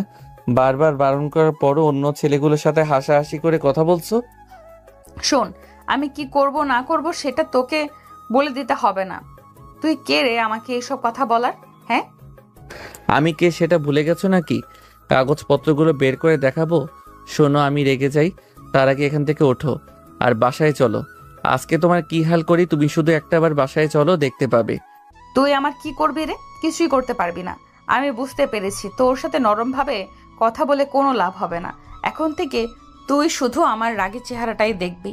আমি তোকে কি করে ইগনোর করতে পারি তুইও সেটা দেখবি। খুব তেজ বেড়ে গেছে তোমার না? দাঁড়াও, আজকে বাসায় যাই, তারপর দেখাবো মজা। ঈশান কথাটা বলেই ইশিকাকে হাত ধরে টেনে ওঠালো। সবাই কেমন যেন ওদের দিকে তাকিয়ে রইল। সাথে সাথেই ইশিকা এক ঝটকায় ঈশানের হাতটা ছাড় নিয়ে ঠাস করে ওর গালে একটা থাপ্পড় মেরে দিল। ইশিকার এরকম কর্মকাণ্ডে ঈশান হতবাক হয়ে ওর দিকে তাকিয়ে রইল। ইশিকা রাগী কণ্ঠে বলতে লাগলো, জীবনের সবচেয়ে বড় ভুল করেছি কি জানিস তো? তোর মতো একটা বাজে ছেলেকে বিয়ে করে। না হলে আমাকে এত টর্চার সহ্য করতে হতো না। তুই বুঝিস না আমার তোকে অসহ্য লাগে, তারপরও আমার গায়ে হাত দিস। সেদিন যদি তোকে বিয়েটা না করে সুইসাইড করে মরে যেতাম না, তারপরও এরকম টর্চার আমাকে সহ্য করতে হতো না। খুব বেশি ভালোবাসি তো তাই এরকম অবহেলা করছো, তাই না? একটা সময় আসবে যখন তুমিও চাইবে আমি তোমাকে ভালোবাসি আর তোমার থেকে যেন দূরে সরে না যাই, কিন্তু সেই সময়টা না আর শত কান্না করলেও আমাকে পাবে না। তাকে বলছি না তোর মতো একটা বাজে ছেলেকে আমি কখনোই ভালোবাসবো না। তুই বুঝিস না তোকে আমার অসহ্য লাগে, তারপরও কেন বারবার আমাকে স্পর্শ করিস? আজকে একবার বাসায় যাই, তুই আমার কি করবি দেখ। আব্বু আম্মুকে আমি কি বলি? আজকে এমন কিছু করব যেটা তুই কল্পনাও করতে পারছিস না। অনেক বেশি ভালোবাসি তো তাই তোমার কাছে এখন অসহ্যকর হয়ে গেছি। কিন্তু জানো তো, এই অবহেলাটা না এত বেশি করে ফেলেছো যে এখনো সেটা সহ্য হচ্ছে না। খুব শীঘ্রই এই মানুষটা খুব বেশি পাল্টে যাবে, যেটা তুমি আর নিতে পারবে না। ঈশানের কথায় ইশিকা হেসে উড়িয়ে দিল, তাই সবার সামনে হাসতে লাগলো। তারপর ঈশান ওর মুখের দিকে তাকিয়ে রইল। ইশিকা অনেকক্ষণ ওকে কথা শুনি তারপর সেখান থেকে চলে গেল। ঈশান বেশ কিছুক্ষণ বাইরে ঘোরাঘুরি করে বাসে চলে আসলো। মনটা ভালো নেই। এরই মাঝে বাসে এসে কলিং বেল দিতেই এসে দরজা খুলে দিল। ঈশান বাসে এসে কলিং বেল দিতেই সুইটে এসে দরজা খুলে দিল। ঈশান ভেতরে আসতেই খেয়াল করলো ইশিকার কান্নাকাটি করছে। ঈশানের বুকটা কেঁপে উঠল। ও গিয়েই ইশিকার সামনে হাঁটু গেয়ে বসে ওর মুখে দুপাশে হাত দিয়ে বলল, কি হয়েছে তোমার? কান্না করছো কেন? কে কি বলেছে আমাকে বলো। ঈশান কথাটা বলে শেষ করতে পারল না। তার আগে আপু এসে ওর শার্টের কলার টেনে ধরে দাঁড় করিয়ে ঠাস ঠাস করে ওর গালে দুইটা থাপ্পড় মেরে দিল। ঘটনাটা এত দ্রুত ঘটে গেল যার জন্য সবটা ঈশানের মাথার উপর দিয়ে গেল। ও কি বলবে বুঝতে পারছে না। তারপর স্বাভাবিকভাবেই বলল, আব্বু তুমি আমাকে মারলে কেন? আমি কি কোনো ভুল করেছি? এত বড় একটা অন্যায় করার পরও তুমি বলছো কি করেছো? তোমার সাহস দেখে আমি অবাক হয়ে যাচ্ছি। দিন দিন তুমি এতটাই বাজে হয়ে যাচ্ছ, যার জন্য কোথায় কি ব্যবহার করতে হয়, কার সাথে কিভাবে মিশতে হয় তুমি সেটাও জানো না। আব্বু আমি কি করেছি সেটা তো বলো। আর একটা বাজে কথা বলবে না। রাস্তার মেয়েগুলোর সাথে ঢলাঢলি করে বেড়াও, তাদের সাথে সম্পর্ক রাখো, আর শেষ পর্যন্ত কিনা এসব কাজ করতে পারলে ছি। আব্বু তুমি আমাকে ভুল বুঝছো, আমি এমন কিছু করিনি। ঈশান কথাটা শেষ করার আগেই আব্বু যখন ওকে আরেকটা থাপ্পড় মারতে যাবে, ঈশাকে এসে আব্বুর হাতটা ধরে ফেলো আর কান্না করতে করতে বলতে লাগলো, আব্বু তুমি ওকে মেরো না, ওকে মারলে আমার খুব কষ্ট হবে। তোমার যত রাগ আছে আমার উপরে দেখাও। বাবু তুমি বলে দাও তুমি এখন থেকে আর ওইসব বাজে মেয়ের সাথে মিশবে না, আর কাছেও যাবে না। ওরা তোমাকে মায়ায় ফেলে এমনটা করেছে তাই না বলো? ঈশান ইশিকার কথাটা শুনে অবাক হয়ে যাচ্ছে। ও ভাবতেই পারছে না ইশিকা এমন কথা কেন বলছে। এবার আম্মু এসে বলতে লাগলো, ভাবতে ঘৃণা লাগছে। তুই কিনা আমার ছেলে, আমার ছেলে শেষ পর্যন্ত কিনা এরকম একটা কাজ করতে পারলো। আমি কি করেছি সেটা তো বলবে, তা না বলে উল্টাপাল্টা দোষারোপ করছো আমাকে। ইশিকা, তুমি আব্বু আম্মুকে কি ভুলভাল বুঝিয়েছো? ঈশানের কথাতে ইশিকার কানের গতিটা বেড়ে গেল, যার জন্য আব্বু আরও রেগে গেল। আবারও ঈশানকে মারতে গেলে সুইটি আপু এসে আব্বুকে আটকে দিয়ে বলল, আব্বু, তুমি রাগারাগি করো না, আমি ওর সাথে কথা বলছি। ভাই, তুই এমন কাজ কেন করছিস? আপু, তুই কি বলছিস? আমি তো সেটাই বুঝতে পারছি না। আমি আবার কি করলাম যার জন্য তোমরা আমার উপর এভাবে রেগে আছিস? ভাই, এবার কিন্তু বারবারই হয়ে যাচ্ছে। ইশিকা আমাকে সব বলেছে। তুই তোর ক্লাসমেটের সাথে রিলেশনে জড়িয়েছিস, শেষ পর্যন্ত কিনা মেয়েটার সাথে ডেটে গিয়েছিস। এইসব কথা আমাকে ঈশিতার কাছ থেকে শুনতে হচ্ছে। তুই কি করে পারলি ঘরে বউ রেখে এরকম একটা কাজ করতে? তুই না ঈশিকাকে ভালোবাসিস, ওর জন্য কষ্ট পেতে? তাহলে বিয়ের পর তোর বিয়েটা তো চেঞ্জ হলো কি করে? একটা মাসে তুই এইভাবে পাল্টে গেলি। আমি তো চিন্তা ভাবনা দেখে অবাক হয়ে যাচ্ছি। আপুর কথা শুনে ঈশান ইশিকার দিকে তাকালো, খেয়াল করলো ও কান্না করে শেষ হয়ে যাচ্ছে। মনে হচ্ছে সত্যি সত্যি কান্না করছে। ঈশান ওর এরকম নাটক দেখে অবাক হয়ে যাচ্ছে, তাই ইশিকার সামনে এসে বলতে লাগলো, বাহ, বেশ ভালোই নাটক সাজিয়েছো। এসব কথা তুমি বলতে পারলে? শেষ পর্যন্ত আমাকে একটা চরিত্রহীন ছেলে বানিয়ে দিলে। একদম ওর সাথে রাগারাগি করবে না। তুমি যেটা করেছো ও সেটাই বলেছে। তুমি শেষ পর্যন্ত এর একটা কাজ করবে আমি ভাবতেও পারছি না। তোমার চিন্তাধারা দেখে আমি অবাক হয়ে যাচ্ছি। তুমি কিনা শেষ পর্যন্ত আমার ছেলে হয়ে এরকম একটা কাজ করলে। আম্মু, কেন বুঝতে চাইছো না আমি এমন কাজ করিনি? তোমরা আমাকে একটু বিশ্বাস করো। আচ্ছা, তোমরা কখনো শুনেছো আমি কোনো মেয়ের সাথে এরকমটা করেছি? আগে শুনিনি, কিন্তু আজকে শুনে অবাক হয়েছিলাম। তারপর যখন ওই মেয়েটার সাথে তোর ছবি দেখলাম, সেটা দেখে তো আরো অবাক হয়েছে। ঈশান আপুর কথাতে অবাক হয়ে যাচ্ছে, তাই বলল, আপু, কি এমন ছবি দেখেছো যার জন্য তোমরা অবাক হয়ে গেছো? আমাকে একটু দেখাবে? সুইটি ইশিকার ফোনটা এনে তারপর ঈশানের সামনে ধরলো। তাতে দেখা যাচ্ছে ঈশান ওর একটা ক্লাসমেটের হাত ধরে হাঁটছে। ছবিটা দেখে ঈশান ইশিকার দিকে তাকিয়ে রইল। তখন ঈশান বলল, এটা বিয়ের আগের ছবি, আর ও আমার ফ্রেন্ড। আর ফ্রেন্ডের হাত ধরা কি অন্যায় বলো? ইশিকাও তো কত ছেলের গায়ে পড়ে কথা বলে, শেষ পর্যন্ত বিয়ের আগে একটা রিলেশনে জড়িয়েছিল। তাতে কি আমি কিছু বলেছি? আর তুমি আজকে আব্বু আম্মুর সামনে এসে এসব উল্টাপাল্টা নাটক করলে। আমি বুঝতে পারছি তুমি আমাকে ভালোবাসো না বলেই সবার সামনে এইভাবে ছোট করতেও দুবার ভাবছো না। কিন্তু মনে রেখো, আমি তোমাকে যেদিন থেকে ভালোবাসি সেটা প্রকাশ করেছি। সেদিন থেকে তুমি আমাকে যতটা কষ্ট দিচ্ছ, একদিন এর থেকে বেশি কষ্ট তুমি পাবে। তোমার এরপরও সাহস হয় কি করে ওকে আমাদের সামনে দাঁড়িয়ে ভয় দেখানোর? আমি বুঝতে পেরেছি তোমার এ বাসায় থাকার ইচ্ছে নেই, তাই না? তুমি মেয়েটাকে ভালোবাসো বলে আমি সবটা জানা শোনার পরও ওর সাথে বিয়েটা দিয়েছি। আর তুমি কিনা ওকে বিয়ে করার পর এরকম একটা কাজ করলে আমি সেটা ভাবতেও পারছি না। আব্বু, বারবার এক কথা কেন বলছো? আমি তো বলছি আমি এমনটা করিনি। ইশিকা, তুমি কেন এরকম নাটক করছো? হ্যাঁ, তুমি আমাকে ভালোবাসো না সেটা বলে দাও। তুমি আমার সাথে থাকতে চাও না সেটা বলতে পারো না? উল্টো আমাকে সবার সামনে ছোট করছো, তাই না? দেখেছো আব্বু, তোমার ছেলে কতটা পাল্টে গেছে। একটা মাসেও আমাকে ভুলে গেছে। আমাকে এত বেশি ভালোবাসার পরও ও অন্য একটা মেয়ের সাথে রিলেশনে জড়িয়েছে, আর আজকে আমার সাথে এমন করে কথা বলছে। ঈশান, তুমি এমনটা বলতে পারলে আমাকে? ইশিকা, এবার কিন্তু বাড়াবাড়ি হয়ে যাচ্ছে। আমি বলছি না আমি এমন কিছু করিনি। আমি জানি তুমি প্ল্যান করে সবটা করছো। দেখো, আমি তো তোমাকে বলে দিয়েছি আর তোমাকে ডিস্টার্ব করবো না। আর তুমি চাইলে বাসায় চলে যেতে পারো, কারণ জোর করে যে আর যাই হোক ভালোবাসাটা হয় না, সেটা আমি কয়েকদিনেই বুঝে গেছি। ঈশান কথাটা শেষ করতে পারল না। তার আগেই আব্বু রেগিকে আবার একটা থাপ্পড় মেরে দিল আর বলতে লাগলো, হ্যাঁ বৌমা, চলে গেল তো তোমার সুবিধা হয়। এসব রঙ্গলীলা বাইরে চালিয়ে যেতে পারো, তাই না? তোমার সাহস কি করে হয় ওকে বাসায় চলে যাওয়ার কথা বলা? ওকে বাসায় চলে যাওয়ার কথা বলো। আজকে তুমি বাসা থেকে বেরিয়ে যাবে। এমন একটা কাজ করছো, তার উপর ইশিকার সাথে সাউট করে কথা বলছো। আব্বু, আমি বারবার বলছি এমনটা করিনি। তারপরও তোমরা বিশ্বাস করতে পারছো না? তোমাদের ছেলের উপর তোমাদের এইটুকু বিশ্বাস নেই? বাইরে একটা মেয়ে বলছে আর তোমরা তাতে বিশ্বাস করে নিয়েছো। একদিন তোমরা ঠিকই জানতে পারবে আমি এই কাজটা করিনি, আর সেদিন তোমরা অনেক আফসোস করবে। দেখো, তোমার মতো কুলাঙ্গারের ছেলের জন্য আমার কখনো আফসোস হবে না, যে কিনা ঘরে বউ রেখে এরকম একটা কাজ করতে পারে। আমি বলছি আমি এমন কাজ করিনি, আর যদি করেও থাকি তাহলে বেশ করেছি। ঈশান রাগ করে কথাটা বলে দিল, যার জন্য আব্বু প্রচণ্ড পরিমাণে রেগে গেল।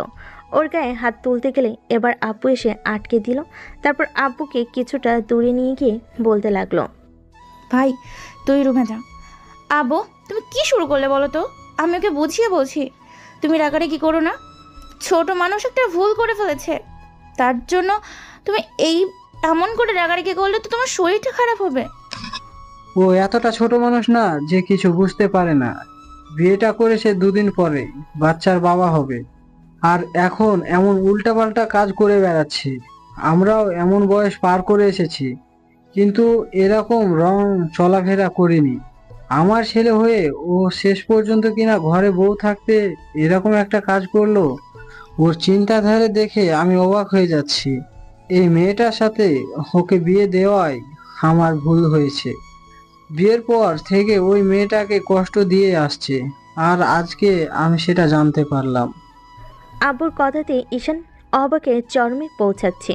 ঈশান ভালোভাবেই বুঝেছে ইশিকা বাস শেষে আব্বু আম্মুকে ভুলভাল বুঝিয়েছে। ঈশান আবার গিয়ে ইশিকার সামনে দাঁড়ালো আর বলতে লাগলো, বাহ, অনেক সুন্দর নাটক করলেন। কলেজে সবার সামনে অপমান করলেন, আর বাসায় এসেও এমন ছোট করলেন, যার জন্য সম্মানটাই রইল না। একটা কথা কি জানেন তো, বেশি ভালোবাসলে যেভাবে কষ্ট পেতে হয়, আজকে সেটা দ্বিতীয়বার প্রমাণ পেলাম। চিন্তা করবেন না, আপনি যেটা চান না সেটাই হবে। ঈশান কথাটা বলে সেখান থেকে চলে গেল। ইশিকার খুশি আর দেখে কে।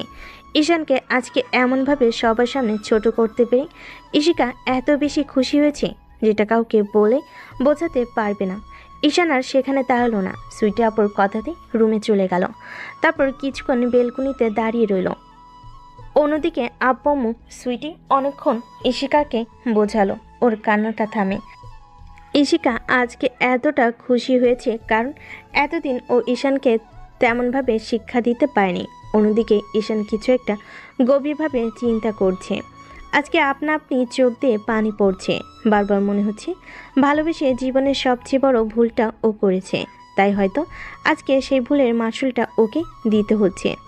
ঈশান চোখের পানিগুলো মুছে নিল আর সিদ্ধান্ত নিল আজকের পর থেকে কখনো ইশিকাকে স্পর্শ করবে না। তো ঈশানের কর্মকাণ্ডে বাসা কারোর মনটা ভালো না, কিন্তু ও বোঝাতেই পারল না কাজটা করেনি। স্বাধীন কেউ ঈশানের খোঁজ খবর নেও তো দূরে থাক, কেউ ওর সাথে কথাও বলো না। এমনকি সুইটি আপু ওর উপর রাগ করে আছে। ঈশান ভেবেছিল সুইটি আপুকে বলে হয়তো সবটা বিশ্বাস করবে, কিন্তু ওর ইচ্ছে নেই কাউকে বোঝানোর। রাতে সবে খাবার খেতে বসলে তখন সুইটি ঈশানকে খাবারের জন্য ডেকে গেল। ঈশান কোনো রেসপন্স করলো না, তাই আর কেউ বেশিক্ষণ ডাকাডাকি করলো না। একটু পর ইশিকা রুমে এসে বেলকনিতে গিয়ে ঈশানের পাশে দাঁড়িয়ে হাসতে লাগলো। ঈশান একবার অসহায় দৃষ্টিতে ওর দিকে তাকিয়ে একটু মুচকি হাসার চেষ্টা করলো। তখন ইশিকা বলতে লাগলো, আমার সাথে লাগতে এসেছিস তাই না?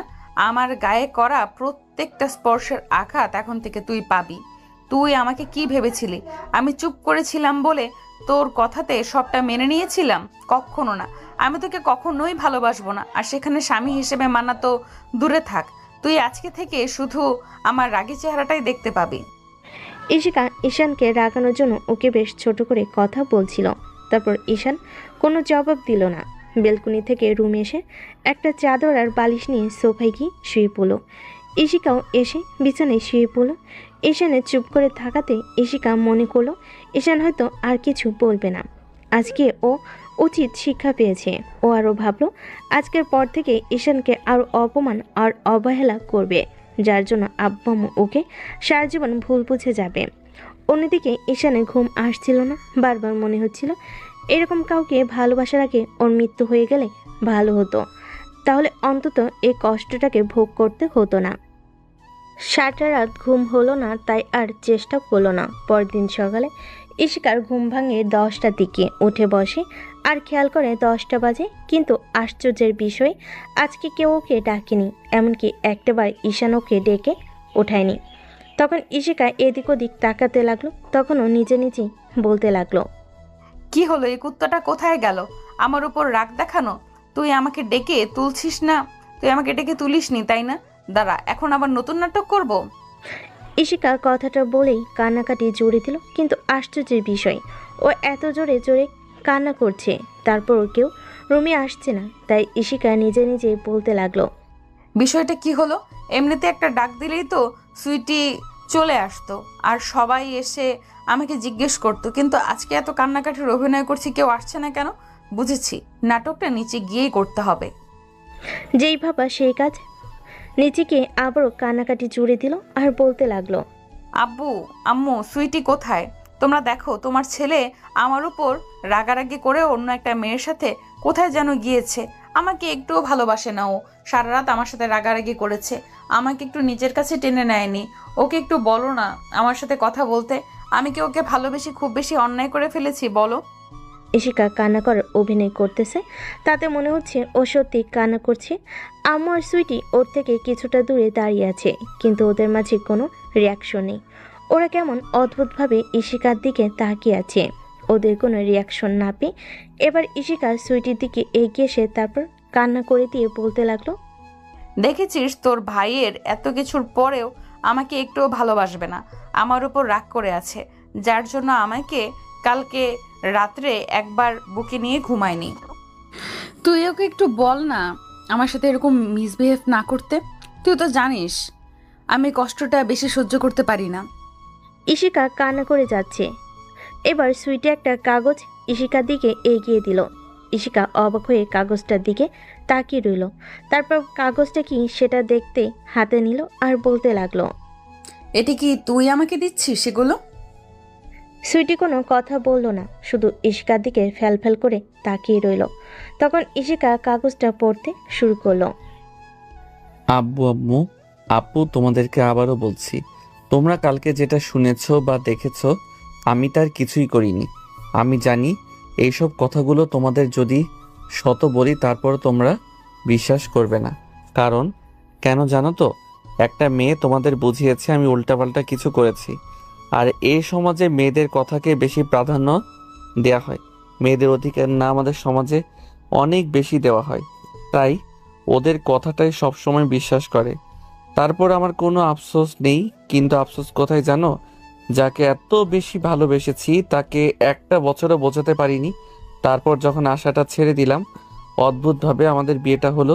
ভেবেছিলাম সব ঠিক হয়ে যাবে, জীবনের সর্বোচ্চ সুখটা আমি পেয়ে গেছি। কিন্তু না, ওই বিয়ে করাটা আমার জীবনের সবচেয়ে বড় ভুল ছিল। জানতাম না ওই বিয়ে নামক মায়ায় জড়িয়ে আমার লাইফটা পুরো শেষ হয়ে যাবে। তারপরও কোনো আফসোস ছিল না। ভেবেছিলাম একটা সময় ইশিকাও আমাকে ভালোবাসতে পারবে, কিন্তু না, ও আর কখনো আমাকে কখনো ভালোবাসবেও না। যার জন্য কালকে এরকম একটা কাজ করলো। ওর কয়েকটা দিনের চুপ করে থাকাতে ভেবে নিয়েছিলাম ও সবটা মেনে নিয়েছে, কিন্তু যে সোজা হবার নয় সে একদিনে নয় 1000 বছরে সোজা হবে না। আমি হেরে গেছি আব্বু, নিজের ভালোবাসার কাছে হেরে গেছি। বোঝাতে পারিনি কতটুকু ভালোবাসি। আসলে আসলে সবাই ঠিকই বলে, সত্যিকারের ভালোবাসলে না ঠকতে হয়, অনেক বেশি কষ্ট পেতে হয়। কাউকে নিঃস্বার্থভাবে ভালোবাসলে না কিছু একটা হারাতে হয়, হয় তাকে না হয় নিজেকে। আর আমি নিজেকে হারিয়ে ফেলেছি। ভালোবাসাটা আমার জন্য অনেক বড় অন্যায় হয়েছে। এগুলো এখন সহ্য হয় না, নিতে পারি না আমি। বারবার মনে হয় দূরে কোথাও চলে যাই, কিন্তু ওই যে নির্লজ্জ বেহায়া তো, তাই বারবার ভালোবাসাটার কাছে চলে আসি। কিন্তু কালকের এরকম একটা বিহেভিয়ার আমি বুঝে গেছি, শিকা আমাকে কখনো ভালোবাসা তো দূরে থাক, সারা জীবন ঘৃণা করে যাবে। তার উপর জবে থেকে ওকে বিয়েটা করেছি, একটা দিন আমার সাথে ভালোভাবে কথা বলেনি, তাতেও কোনো আফসোস নেই আমার। কিন্তু এটুকু খারাপ লাগলো যে কালকে তোমরা আমাকে ভুল বুঝলে। ভয় নেই, তোমরা ভালো থেকো, আমি না হয় দূর থেকে তোমাদের মনে রাখবো। আর ইশতাকে বলে দিও ও যেন বাসায় চলে যায়, কারণ ও তো থাকতে চায় না আমার সাথে। তাহলে এই বাসায় পড়ে থাকবে, কি করতে বলো? আর 6 মাস হলে আমি ডিভোর্সের পেপার ওর বাসায় পাঠিয়ে দিব। ও মুক্তি পেয়ে যাবে খুব সহজে, যেটা ও বিয়ের রাত থেকে আমার কাছে চেয়ে আছে। চিঠিটা পড়া শেষ হলে ইশিকা বারবার আম্মু আর সুইটির মুখের দিকে তাকাতে লাগলো। সুইটি কি বলবে বুঝতে পারছে না, চুপ করে আছে। আম্মু কিছুক্ষণ ইশিকার দিকে তাকিয়ে থেকে তারপর সেখান থেকে চলে গেল। তখন ইশিকা বলতে লাগলো। সুইটি, বিশ্বাস কর, আমি সুইটি হাতের ইশারায় ইশিকাকে থামিয়ে দিল আর বলতে লাগলো। আমার ভাইটাকে কি আমাদের সামনে এরভাবে খারাপ না বানালেও পারতি না? তুই ওকে বিয়ে করবি না সেদিন বিয়ের আগেই বলে দিতে পারতি। তোর আব্বু সাবান বাঁচানোর নামে আমার ভাইয়ের লাইফটা এইভাবে শেষ করে দিতাম না। ও একটু দুষ্টু, সেটা মানছি। তুই ভালোবেসে তোকে বোঝাতে পারলো না। মানলাম তুই ওকে ভালোবাসিস না, কিন্তু এত বেশি ঘৃণা করিস কি জন্য? ও কি এমন অপরাধ করেছিল বলতো? নাকি ওর মধ্যে কোনো সমস্যা আছে যার জন্য তুই সেই প্রথম দিন থেকেই ওকে এইভাবে সবার সামনে ছোট করে যাচ্ছিস? তোর জন্য আজকে আমার ভাইটা বাসা থেকে চলে গেল। তুই ওর সাথে থাকতি না সেটা বিয়ের পরেও বলতে পারতি, কিন্তু এইভাবে ওকে অপমান অবহেলাগুলো কেন করলি? ও তোর থেকে জুনিয়র বলে কি ওর কোনো মান সম্মান নেই? ও তোকে এত বেশি ভালোবাসতো যে তোর দেওয়া কষ্ট সহ্য করতে পারলো না। তুই যখন ওকে ইগনোর করতি, প্রত্যেক রাতেও কান্না করতো। তাই সবটা যখন মেনেই নিতে চাইছিল, ভেবেছিলাম তোকে ভুলে যেতে পারবে। কিন্তু বিয়েটা ভেঙে যাওয়ার পর আমরা ভেবেছিলাম তোর সাথে তোর বিয়েটা হলে তুই হয়তো প্রথমে ওকে না মানলেও পরে সবটাই মেনে নিবি। কিন্তু তুই এতটাই অহংকারী যে কখনো আমার ভাইটাকে বোঝারও চেষ্টা করলি না। ঠিকই বলেছিস, তুই ওর ভালোবাসাটা বুঝতে পারিসনি, আর তোকে বোঝাতেও ব্যর্থ হয়ে গিয়েছে। তুই এখান থেকে চলে যেতে চাইলে চলে যেতে পারিস, আমরা তোকে বাধা দিব না। তো একটা কথা কি জানিস তো, তুই যে কষ্টটাকে দিয়েছিস না, সেটা থেকে দ্বিগুণ কষ্ট তুই পাবি, দেখিস। সুইটি কথাগুলো বলে চলে গেল। সারাটা দিন আর কেউ ইশিকার সাথে কথা বলল না। ইশিকা অনেকবার ওদের সাথে কথা বলার চেষ্টা করলো। এমন একটা কাজ করে ইশিকার নিজের কাছেই সংকোচ কাজ করছে ওদের সাথে কথা বলতে। বিকেলে আপু বাসে আসলে ওদের মন খারাপ দেখে বিষয়টা জিজ্ঞেস করলে তখন সুইটি কান্না করে দিয়ে বলতে লাগলো। আব্বু, ভাইয়া বাসা থেকে চলে গিয়েছে। সুইটির কথাতে আপু চুপ করে কিছুক্ষণ ওর মুখের দিকে তাকিয়ে রইল। তখন সুইটি আবারও বলল, সব দোষ আমার জন্যই এমনটা হচ্ছে। যদি সেদিন তোমাদের না বলতাম তাহলে ইশিকার সাথে বিয়েটা হতো না, আর আজকে এমন একটা ঝামেলা তৈরি হতো না। আমার জন্য সবটা হচ্ছে। ভেবেছিলাম ওর সাথে ঈশান সুখে থাকতে পারবে, কিন্তু ইশিকা ওকে ভালোবাসেন আমি সেটা জানতেও পারিনি। আমি বুঝতে পারিনি যে কখনো ঈশানকে মেনে নেবে না। আপু ঈশান বা সুইটির চোখের পানি সহ্য করতে পারে না, তাই উনি এগিয়ে এসে তারপর সুইটির চোখের পানি মুছিয়ে দিল। তারপর ওকে আলতো করে জড়িয়ে ধরে মাথায় হাত বুলিয়ে দিয়ে বলতে লাগলো, মামনি কান্না করো না, ঠিক হয়ে যাবে সব। তোমার ভাই ঠিক ফিরে আসবে। তুমি তো জানো ঈশান বাসা ছেড়ে বেশি দিন দূরে থাকতে পারে না। হয়তো রাগ হয়েছে তাই গেছে, কিন্তু ঠিক ফিরে আসবে। কান্না করো না। না বউ, ভাই অনেক রেগে আছে। ও যাওয়ার সময় চিঠি লিখে গেছে, এমনকি ফোন আর গাড়ির চাবিটা পর্যন্ত রেখে গেছে। কোথায় গেছে, কি করছে কিচ্ছু জানি না। তাই তো এত বেশি রাগ করাটা জানতো, কিন্তু কালকে যে এত কষ্ট পেয়েছে তার জন্য এমন করে চলে গেছে।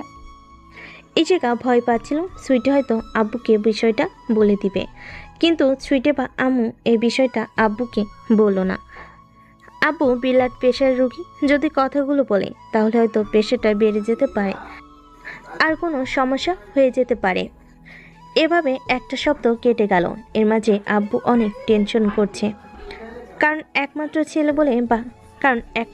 ছেলে বলে বাসা থেকে রাগ করে বেরিয়ে গেছে, তাই টেনশন হওয়াটাই স্বাভাবিক। কিন্তু এইদিকে যে একটা সামান্য ঝামেলার কারণে ছেলেটা বাসা থেকে বেরিয়ে যাবে সেটা উনি ভাবতেও পায়নি। এই 7টা দিনে আম্মু বা সুইটি ইশিকার সাথে কথা বলেনি, বিশেষ করে সুইটিকে যথাসম্ভব ইগনোর করে গেছে।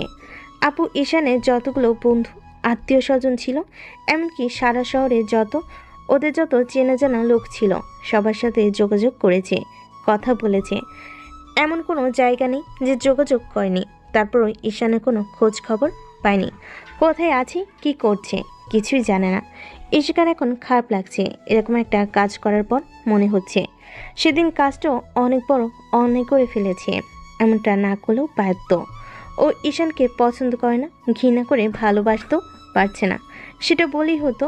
তাই বলে বাসার মানুষগুলোর সামনে ওকে কেমন ছোট করলো। একটা মাস এভাবেই কেটে গেছে। এরই মাঝে আব্বু টেনশন করতে করতে প্রায় অসুস্থ হয়ে যাচ্ছে, কিন্তু কাউকে বুঝতে দিচ্ছে না। প্রতিদিনের মতো আজকে আব্বু আম্মু আর সুইটি বসে আছে ডাইনিং রুমে। এরই মাঝে ইশিকা এসে কান্না করে দিল। তখন আব্বু বলল, কি হয়েছে মামনি, কান্না করছে কেন? আব্বু, সব আমার জন্য হয়েছে। আমার জন্যই তোমার ছেলেটা বাসা ছেড়ে চলে গেছে। আমি বুঝতে পারিনি ওর ভালোবাসাটা। ওকে সবসময় শুধু অপমান করে গেছি। আমার জন্যই এমনটা হয়েছে। আব্বু বারবার ইশিকাকে জিজ্ঞেস করতে লাগলো। আম্মু ইশারাকে বলতে বারণ করেছে, কিন্তু আব্বু বিষয়টা কেমন সন্দেহ লাগলো, তাই বলতে লাগলো, মামনি কি হয়েছে আমাকে খুলে বলো তো। আমি বুঝতে পারছি কোনো একটা সমস্যা হয়েছে, যার জন্য ঈশান এভাবে বাসা ছেড়ে গেছে। সেদিন তো দোষটা ঈশানের ছিল, তাহলে বাসা ছেড়ে চলে গেল কেন? তুমি এমন কান্নাকাটি করছো কেন বলো তো? এবার ইশিকা কান্না করে সব ঘটনা খুলে বলল। সব শোনার পর আব্বু কিছুক্ষণ চুপ করে রইল। তারপর হঠাৎ করে আব্বু কেমন অস্থির হয়ে পড়ল। সুইটি আব্বু বুঝতে পারলো আব্বুর শরীরটা খারাপ করেছে, তাইও বলতে লাগলো, আব্বু কি হয়েছে? তুমি এমন করতেছো কেন? তুমি তুমি তুমি ঘেমে যাচ্ছ কেন? কি হয়েছে বলো আমাকে। আমাকে একটু রুমে দিয়ে আসবি, আমার একটু খারাপ লাগছে মামনি। খারাপ লাগছে মানে? কি হয়েছে তোমার? আমাকে বলো, কোথায় খারাপ লাগছে? সুইটি, এক্ষুনি ডক্টরকে ফোন কর। তোর আব্বুর শরীর খারাপ করছে। সুইটি তাড়াহুড়ো করে গিয়ে ডক্টরকে ফোন করলো। একটু পর ডক্টর চলে আসলো। এর মাঝে আম্মু, সুইটি, ইশিকা সবাই কান্নাকাটি করছে। আব্বুর প্রেশারটা প্রচণ্ড পরিমাণে বেড়ে গেছে। ডক্টর এসে ভালোভাবে চেক আপ করে ইঞ্জেকশন পুশ করে দিয়ে বলতে লাগলো, টেনশনের কোনো কারণ নেই, হঠাৎ করে প্রেশারটা উঠে গিয়েছিল, তাই এরকমটা হয়েছে। এমন হয়েছিল বলুন তো, যার জন্য উনি হঠাৎ করে এরকম টেনশন করে প্রেশারটাকে বাড়িয়ে ফেললো? আপনাদের বলছি না ওনাকে কোনো প্রকার টেনশন দিবেন না, যার জন্য লোকটা এভাবে একটা ঝামেলার মধ্যে পড়ে যাচ্ছিল। আপনারা তো দেখছি কোনো কাজ ঠিক মতো করতে পারেন না। ডক্টর কিছুক্ষণ কথা বলে চলে গেল। সুইটি এখনও কান্না করছে আব্বুর পাশে বসে। এবার আব্বু সুইটির মুখের পাশে হাত দিয়ে বলতে লাগলো, টেনশন করো না মামনি, আমি ঠিক আছি। আসলে এমন একটা কথা শোনার পর খুব খারাপ লাগছিল, যে ছেলেটাকে কি না কখনো একটু ধমকের সুরে কথা বলিনি, সেদিন তার গায়ে হাত তুলেছি। এটা আমার কাছে কি কষ্টের না বলো? তুমি টেনশন করো না, সব ঠিক হয়ে যাবে। দেখো, ঈশান ঠিকই বাসায় ফিরে আসবে। আমি ওর সব বন্ধুদের বলে দিচ্ছি। দেখো, ও জানতে পারলে ঠিকই ছুটে আসবে আর রাগ করে থাকতে পারবে না। আম্মু কান্না করছে। আর ইশিকা বুঝতে পারলো সেদিন কত বড় ভুল করেছে। ওর জন্য একটা পুরো পরিবার কষ্টে শেষ হয়ে যাচ্ছে। বারবার মাথায় শুধু এই কথাগুলোই ঘুরপাক খাচ্ছে। ইশিকা আর দেরি না করে গিয়ে আব্বুর পাগুলো জড়িয়ে ধরলো আর কান্না করতে করতে বলতে লাগলো, আব্বু, সব দোষ আমার। তুমি আমাকে যা ইচ্ছা শাস্তি দেওয়ার দাও, তারপরও এভাবে নিজেকে অসুস্থ করে ফেলো না। প্লিজ, তুমি টেনশন করো না। আমি কথা দিচ্ছি, আমি যেমন তোমার ছেলেকে এখান থেকে চলে যেতে বাধ্য করেছি, আবার আমি ওকে ফিরিয়ে আনবো। দেখো, তোমরা আমার উপর প্লিজ রাগ করে থেকো না। আজকে একটা মাস তোমরা আমার সাথে কথা বলো না। আমার কতটা খারাপ লাগছে আমি তোমাদের বোঝাতে পারছি না। প্লিজ, তোমরা আমার উপর রাগ করে থেকো না। না মামনি, আমি তোমাকে কোনো দোষ দিচ্ছি না। তোমাকে দোষ দিয়ে কি লাভ? দোষটা তো আমার ছেলে ছিল। ছেলেটা নিজে থেকে বয়সে বড় একটা মেয়েকে বিয়ে করেছে আর ভালোবেসে ছিল, তাই এসব হয়তো ওর সাথে হবারই ছিল। তুমি চিন্তা করো না, আমি তোমার উপর রাগ করিনি, নিজের ছেলে মেয়েগুলোর উপর রাগ করে এভাবে বাসা থেকে চলে যেতে বাধ্য করেছি। আব্বু, আমি কোথাও যাব না। আমি তোমাদের ছেড়ে কোথাও যাব না। প্লিজ, তোমরা এমনভাবে বলিও না। আমি সব মেনে নিতে পারবো, কিন্তু তোমাদের এই ইগনোরটা মেনে নিতে পারবো না। আজকে একটা মাস যাবৎ তোমরা কেউ আমার সাথে ভালোভাবে কথা বলো না। আমি বুঝতে পারছি আমি কতটা অপরাধ করে ফেলেছি। আমি তোমার ছেলের ভালোবাসাটা বুঝতে পারিনি, কিন্তু এখন ওর শূন্যতা আমাকে বুঝিয়ে দিয়েছে ও আমার লাইফে কতটা জুড়ে ছিল। ইশিকা কথাটা শেষ করতে পারলো না। তার আগে সুইটির আগে গর্জন করে উঠলো আর বলতে লাগলো, ব্যাস, অনেক বলেছিস। আর না, তোর এই নাটক অনেক দিন যাবত দেখে আসছি। আজকে একটা বছরের ওপর তুই আমার ভাইটাকে ইগনোর করে চলেছিস, আর বাসা থেকে বের করার জন্যও তো ঠিক এমনই নাটক করেছিস যেটা আমরা বুঝতে পারিনি। তোর নাটক দেখতে না আমার অভ্যেস হয়ে গিয়েছে, তাই দয়া করে এই নাটকটা আর চালাস না। তোর চোখের পানি যে নাটকের একটা অভিনয় সেটা আমি খুব ভালো করে জানি, তাই আর নাটক করিস না। মাফ কর অন্তত এইবার। সুইটি প্লিজ আমাকে মাফ করে দে। আমি বুঝতে পারছি তুই আমার ওপর কতটা রেগে আছিস, যার জন্য আমার বেস্ট ফ্রেন্ড হওয়ার পরেও তুই আমার সাথে কথা বলছিস না। আমি ভুল করেছি, তার জন্য যা পারিস শাস্তি দে। তারপরও আমাকে এইভাবে ইগনোর করিস না। আমি এই ইগনোরটা নিতে পারি না। অনেক বেশি কান্না হয়, অনেক বেশি কষ্ট হয়। তুই আমাদের কর, অন্তত এই নাটকটা করিস না। অনেক অন্যায় করেছিলাম, সবচেয়ে বড় ভুল কি ছিল জানিস? তোর সাথে আমার বন্ধুত্বটা হওয়া, নাহলে এমনটা হতোই না। আর তুই বলছিস ইগনোরের কথা। আজকে একটা বছরের ওপরে তুই আমার ভাইটাকে ইগনোর করছিস, সেটা ওর কাছে কতটা কষ্টের, নাকি একটা ছেলে বলে ওর মন বলতে কিছু নেই? এগুলো ওর কাছে সহজ বিষয়। আব্বু যেখানে রাগারাগি করে, আমাদের সাথে কথা বলে না, সেখানে তোর জন্য, হ্যাঁ তোর জন্য সেদিন ভাইয়ের গায়ে পর্যন্ত হাত তুলেছে। একমাত্র তোর জন্য বাসা ছেড়ে চলে গিয়েছে। আমি তোকে কখনো মাফ করবো না। ঈশান যদি তোকে মাফ করে দেয়, আব্বু আম্মু যদি তোর ওপর থেকে সব রাগ অভিমান উঠিয়েও নেয়, তারপরও আমি তোকে জীবন মাফ করবো না। কারণ কোনো জিনিস তোর জন্য আমি আমার ভাইটাকে ভুল বুঝেছি। যেই ভাইটার সাথে একটু রাগিভাবে কথা বলিনি, সবসময় আঁকড়ে রেখেছি, তাকেই তোর জন্য হারিয়ে ফেলেছি। একমাত্র তোর জন্য, তুই দায়ী। তাই আমি কখনো তোকে মাফ করবো না, দেখে নিস। তোরা কি শুরু করলি? ইশিকা মামুনি, তুমি টেনশন করো না। আমি আর তোমার উপর রাগ করে নেই। কি জন্য রাগ করব? আমাদের তো সেই অধিকার নেই। আব্বু তুমি এসব কি বলছো? প্লিজ এমন কথা বলো না। আমার খুব খারাপ লাগছে। তুমি কেন বুঝতে চাইছো না? আমি তোমাদের অবহেলাগুলো নিতে পারি না। প্লিজ মামুনি, তুমি এখান থেকে অন্তত যাও। এভাবে কান্নাকাটি করে ওনার শরীর খারাপ করবে। আর কথা পারিও না। উনি তো বলেছে তোমাকে মাফ করে দিয়েছে, আমরাও তোমাকে মাফ করে দিয়েছি। এবার তুমি আমাদেরকে মাফ করো অন্তত। এখানে আর এসব বলো না, তাহলে ওনার শরীরটা আবার খারাপ করবে। আমার কথাতে ইশিকা বুঝতে পারলো ওর সাথে কেউ কথা বলতে চায় না, তাই ও কান্না করতে করতে রুম থেকে বেরিয়ে গেল। একটু পর সুইটি আবারও ঈশানের সব ফ্রেন্ডদের সাথে কথা বলল। তারপর সবশেষে ফেসবুকে আব্বুর অসুস্থতার কথা জানিয়ে একটা পোস্ট দিল। পোস্টটা খুব দ্রুত সবার মাঝে ছড়িয়ে গেল। সেদিন ঈশান ডাক করে চট্টগ্রাম চলে গিয়েছিল, যেখানে ওর কয়েকটা ফ্রেন্ডের সাথে সুইটি আগে থাকতে পরিচয় আছে। আর ওরা ভালোভাবে জানতো ঈশান সুইটি ভাই বোন। ওরা এমন কিছু দেখে ঈশানকে বিষয়টা জানালে ও প্রথমে যেন বিশ্বাসই করতে পারছিল না। তারপর ওর শহরের একটা ফ্রেন্ডকে ফোন দিল আর জানতে পারলো আব্বু সত্যি অসুস্থ হয়ে পড়েছে। আব্বুর অসুস্থতার খবর শুনে ঈশান আর এক মুহূর্ত সেখানে দেরি করতে পারল না, বাসার উদ্দেশ্যে রওনা দিয়ে দিল। সারা রাস্তায় বারবার ঈশানের মনে হয়েছিল আব্বুকে হয়তো হারিয়ে ফেলবে, কিন্তু আবার ভয়ে বাসে ফোন দিতে পারছিল না। সারাটা রাত ঈশান ঘুমাতে পায়নি, অন্যদিকে বাসে গিয়েও ঘুমাতে পায়নি। সুইটি আব্বুর পাশে সারাত বসে জেগেছিল, কারণ আব্বু আম্মুকে ওরা প্রচণ্ড ভালোবাসে কিনা। পরদিন সকালে ঈশান নিজ শহরে পৌঁছে যায়। তারপর সব রাগ অভিমান ভুলে গিয়ে বাসায় চলে আসে। এসে কলিং বেল দিতেই ইশিকা গিয়ে দরজা খুলে দেয়। ঈশান ওকে দেখেও না দেখার ভান করে দৌড়ে আব্বুর রুমের দিকে যায়।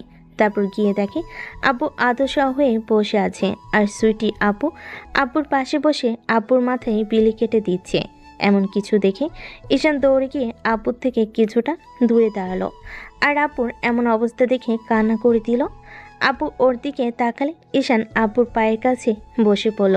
পাগুলো ধরতে গেলে আব্বুকে টেনে মুখের সাথে জড়িয়ে নিল আর কান্না করে দিয়ে বলতে লাগলো, আব্বু তুই আমাদেরকে মাফ করে দিস। আমরা তোকে চিনতে পারিনি, অনেক বড় ভুল করে ফেলেছি। ভুল করেই সেদিন তোর গায়ে হাত তুলে ফেলেছি, কিন্তু তুই যে রাগ করে বাসা ছেড়ে চলে যাবি সেটা ভাবতে পারিনি। আব্বু, আমি তো একটা কুলাঙ্গার বাজে ছেলে। তুমি আমার জন্য নিজের শরীর খারাপ করালে কি জন্য? আমি না থাকলেই বা কি আর থাকলেই বা কি? তুমি কেন আমার জন্য টেনশন করে এইভাবে নিজেকে বিপদের মুখে ঠেলে দিলে বলো? আব্বু, আমার কিছু হয়নি। আসলে এসব কথা শোনার পর যখন শুধু ভুল বুঝছি তখন অনেক খারাপ লেগেছিল, তাই একটু প্রেশার বেড়ে গিয়েছে। তার জন্য তুই কান্না করিস এভাবে? না না, আমি কান্না করছি না, এমনিতেই চোখে পানি চলে আসছে। যখন শুনতে পেরেছি তুমি অসুস্থ তখন খুব ভয় লাগছিল, ভেবেছিলাম তোমাকে হারিয়ে ফেলবো। ধুর পাগল, কিসব উল্টাপাল্টা কথা বলস। আমার 17 বছরের আয়ু, এত সহজে যাচ্ছে না। তোর ছেলে মেয়ে নাতি নাতনি না দেখে আমি কিছুতেই যাব না, কখনোই না। কিন্তু তুই রাগ করে বাবা চলে গেলি কেন? একটা ভার তোর আপুকে তো অন্তত বলে যেতে পারতি, তুই এই কাজটা ঠিক করিসনি। বাদ দাও না ওসব কথা, ইচ্ছে হয়নি কাউকে বোঝানোর। যেখানে তোমরা আমাকে ভুল বুঝেছিলে সেখানে আর কাকে কি বলবো? এরই মাঝেই ইশিকা রুমে আসলো, দেখলো সবাই কান্না করছে। এবার সুইটি ঈশানের কাঁধের উপর হাত দিতেই ঈশান অসহায় চোখে ওর দিকে তাকালো, তারপর বলতে লাগলো, খুব বেশি ভুল করে ফেলেছি তোর সাথে, রাগাটা কি করে, তাই না? এই জন্য আমাদের সবাইকে ছেড়ে চলে গিয়েছিলি, অন্যায় করলো একজন, আর তার জন্য ভুল বুঝলাম তোকে, আর সেই রাগে তুই আমাদেরকে ছেড়ে চলে গেলি। সরি রে আপু, আর কখনো এরকম ভুল করব না। তোরা শত আমার উপর রাগারাগি করিস কিংবা আমাকে বাসা থেকে বের করে দিস, তাও বাসার সামনে দাঁড়িয়ে থাকবো, আর কোথাও যাব না, দেখিস। এরই মাঝে আম্মু রুমে আসলো, তারপর ঈশানকে দেখে গিয়ে ওর কাঁধের উপর হাত রাখলো। ঈশান আম্মুর দিকে তাকালেই উনি কান্না করে দিল। সাথে সাথে ঈশান উঠে আম্মুকে জড়িয়ে নিয়ে কান্না করে দিল। আর আম্মু বলতে লাগলো, বাপরে, কেন ছেড়ে গেছিলি আমাদের? তুই জানিস না তোকে ছাড়া আমরা একটা দিন থাকিনি, একটা মাস তাহলে কি করেছিলাম? এসব কথা শোনার পর তোর আব্বু কতটা অসুস্থ হয়ে গিয়েছিল জানিস তুই? কেন আমাদের ছেড়ে গিয়েছিলি বল? আম্মু, ভুল করেছি, বুঝতে পারিনি রাগ অভিমান করলে প্রিয়জনের এতটা ক্ষতি হবে, আর কখনো যাব না। দেখো। এরই মাঝে ইশিকা ওদের এমন কান্নাকাটি দেখে বুঝতে পারলো সবার মধ্যে ঝামেলাটা মিটে গেল। কিন্তু সবাই এখনো ওকে ভুল বুঝছে, ওর একটা সামান্য নাটকের জন্য। সবাই ওর উপর রাগ করে আছে এমন একটা নাটকের জন্য। এই পরিবারের উপর এত বড় একটা কালো ছায়া নেমে এসেছিল। ইশিকার মনে হতে লাগলো সবচেয়ে আগে ওকে ঈশানের কাছে মাপ চাইতে হবে। আর এই কয়েকটা দিনে ও বুঝতে পেরেছে ঈশানকে কতটা কষ্ট দিয়ে ফেলেছে, তাই এখন থেকে সবটা মেনে নেওয়ার চেষ্টা করবে। আর যেখানে ঈশান ওকে ভালোবাসে সেখানে ওর সাথে এরকম বাজে বিহেভ করেছে, এখন তো ঈশান ওর স্বামী, তাই সবটা মেনে নেওয়ার চেষ্টা করবে। কথাগুলো ভেবেই ইশিকা গিয়ে ঈশানের পাগুলো জড়িয়ে ধরলো আর কান্না করে দিয়ে বলতে লাগলো, বাবু আমাকে মাফ করে দাও, আমি অনেক বড় ভুল করে ফেলেছি। বুঝতে পারিনি এই সামান্য বিষয় এত বড় একটা ঝামেলার সৃষ্টি করবে, তাহলে কখনো এরকমটা করতাম না। আমি রাগের বশে এরকম একটা কাজ করেছি, এখন বুঝতে পারছি সেটা কত বড় অন্যায় ছিল। ইশিকার কথাতে ঈশান নামও ছেড়ে দিল। তারপর ওর দিকে তাকাতেই ঈশানের রাগটা যেন বেড়ে দ্বিগুণ হয়ে গেল। সাথে সাথে ঈশান ওকে পা থেকে ছাড়িয়ে নিল, তারপর ওকে থাপ্পড় দিতে পারল না। রাগী কণ্ঠে সবাইকে উদ্দেশ্য করে বলল, আব্বু আম্মু, আপু, এই মেয়েটা এখানে কি করছে? তোমরা ওকে চলে যেতে বলনি, এখন ওকে বাসায় রেখে দিয়েছো। আর এই যে আপনি এখানে কি করছেন? আপনার না চলে যাওয়ার কথা? আপনি না আমার সাথে থাকতে চান না? আমার সাথে কি এই বাসাতেই থাকতে চান না? তাহলে এখনও এখানে পড়ে আছেন আর কি নাটক করতে চাইছে? বাবু আমি কোনো নাটক করছি না, আমি এখন সত্যিই তোমাকে ভালোবাসি আর তোমাকে পেতে চাই। দেখো, আমি বুঝতে পেরেছি আমি অন্যায় করে ফেলেছি, আমি এখান থেকে তোমার কোনো কথা আর অবাধ্য হব না। দেখো তুমি যা বলবে সেটাই শুনবো, তারপরও আমার উপর রাগ করে থেকো না। দেখো তোমার জন্য আব্বু আম্মু সুইটি আমার সাথে কথা বলছে না, একমাত্র শুধু তোমার সাথে এরকমটা করার কারণে। প্লিজ আমাকে একটাবার মাফ করে দাও। মাফ? আর আপনাকে? কখনোই না। আমি যদি সারা জীবন কাউকে ঘৃণা করি আর জীবনের সবচেয়ে বেশি অপরাধী ভাবি সেটা আপনি আমার থেকে কোনো দিন মাফ পাবেন না। আমি মরে যাব তাও আপনাকে মাফ করব না। আর আপনি যেটা করেছেন আজকে একটা বছরের উপরে আমার সাথে যেই বাজে বিহেভগুলো করেছেন সেটা আমার বুকে এখনো তীরের মতো বিঁধে, ভুলতে পারবো না কখনো। এখানে নাটক করে কোনো লাভ হবে না। আর আপনাকে মাফ করা তো দূরে থাক, এখন আপনার চেহারাটাও আমার আর দেখতে ইচ্ছে করে না। এখান থেকে চলে যান প্লিজ। আমি চাই না এখানে আপনার সাথে কোনো মিসবিহেভ করতে। আপনি আমার আপুর বান্ধবী আছেন, সেটাই থাকেন, আর কিছু হওয়ার চেষ্টা করবেন না। আব্বু আম্মু, তোমরা ওনাকে এখান থেকে চলে যেতে বলো। আমি চাই না কারোর সাথে মিসবিহেভ করতে, তাতে উনি আবার এমন কোনো নাটক করুক যাতে আমি তোমাদের থেকে আবার দূরে সরে যাই। ঈশান, আমি কোনো নাটক করছি না, আমি ভুল করেছি, অন্যায় করে ফেলেছি, অমন করে কষ্ট দিয়ে। দেখো, আর কখনো এরকমটা হবে না। এখন থেকে তোমাকে অনেক বেশি ভালোবাসবো, তোমার সব কথা শুনবো, তুমি যা বলবে আমি সেটাই মেনে নিব। তারপরেও শুধু তোমার পায়ে আমাকে একটু ঠাঁই দাও। দেখেন, আপনার এসব নাটক দেখতে দেখতে আমি অভ্যস্ত হয়ে গেছি, তাই না? দয়া করে এখান থেকে আসতে পারেন, না হলে কিন্তু আমি ঘাড় ধাক্কা দিয়ে আপনাকে বাসা থেকে বের করে দিতে বাধ্য হব। প্লিজ তুমি এমনটা করো না। আব্বু আম্মু, তোমরা একটু বলো না ওকে। সুইটি, তুই কথা বলছিস না কেন? তোর ভাইকে একটু বল না। আমি সবটা বুঝতে পেরেছি, আমি অন্যায় করেছি, সেটা মানছি। তার জন্য তুমি আমার সাথে এরকম রাগারাগি করবে? তুমি না আমাকে ভালোবাসো? ভালোবাসতাম, এখন আর বাসি না। ভালোবাসাটা ঘৃণায় পরিণত হয়েছে, তাই সব ভালোবাসা না ধুয়ে মুছে সাফ হয়ে গেছে। দয়া করে এখন আর কোনো সিম্প্যাথি দেখাবেন না, যার জন্য আব্বু আম্মু আমাকে আবার ভুল বুঝে। আব্বু, তুমি আর মেয়েটার সাথে আর রাগারাগি করো না। ও এমনিতেই কয়েকটা দিন যাবৎ কান্নাকাটি করছে আর নিজেকে দোষারোপ করছে। যেদিন থেকে তুমি বাসা ছেড়ে চলে গেছো, আমি দেখেছি ওর মনটা কতটা খারাপ। ও ইচ্ছে করে কাজটা করলে বুঝতে পারিনি এরকম কিছু হয়ে যাবে। আম্মু, আমি কারোর সাথে রাগারাগি করছি না। আর কি বললে কান্নাকাটি? এটা তো ওনার অভিনয় আর দোষারোপ করা। এটা তো তোমাদের সামনে ভালো সাজার জন্য। আর মন খারাপ করে থাকাটা তোমাদের দেখাচ্ছে আমাকে কত ভালোবাসে। ওর এই নাটকটা কখনোই শেষ হবে না। ওকে বাসা থেকে বের করে দাও, দেখো সব নাটক শেষ হয়ে যাবে। না না, আমি কোথাও যাব না। তুমি আমাকে প্লিজ এখান থেকে বের করে দিও না, তাহলে আমি জীবনের সবচেয়ে বেশি কষ্ট তোমার থেকে পাবো। আবারও ইমোশন নিয়ে কথা বলা শুরু হয়ে গেল তো। শোন, তোর নাটকটা না আমি বেশ ভালো করে জানি। তোকে দেখতে দেখতে আমার অভ্যাস হয়ে গেছে। আজকে তোর কোনো ইমোশনাল ডায়লগ কাজে দিবে না। আমি তোকে বাসা থেকে বের করে তবেই ছাড়বো। ঈশান কথাটা বলেই ইশিকার একটা হাত ধরে ওকে জোর করে রুমের বাইরে নিয়ে যেতে গেলে তখন আব্বু বলতে লাগলো, ঈশান, আব্বু প্লিজ রাগারাগি করিস না, ছেড়ে দে ওকে। অন্তত এবারের মতন মাফ করে দে। ও অন্যায় করেছে, তুই ওকে আর একটা সুযোগ দে, দেখ ঠিক হয়ে যাবে। ঈশান কথা শুনছে না দেখে সুইটি আপু এসে ঈশানকে আটকে দিল। আপু ঈশানের হাত থেকে ইশিকাকে ছাড়িয়ে নিয়ে তারপর ঈশানকে জোর করে নিয়ে একটা জায়গায় বসিয়ে দিল। ঈশানকে শান্ত করতে আপুকে জড়িয়ে ধরল, সাথে সাথেই ঈশান ফুপিয়ে কান্না করে উঠল। ঈশানের এরকম কর্মকাণ্ডে ইশিকা অনেক বেশি অবাক হয়ে গেল। অন্যদিকে সুইটি আপু জানে ঈশান এখন কোনোটাই মন থেকে করছে না, রাগ থেকে করছে।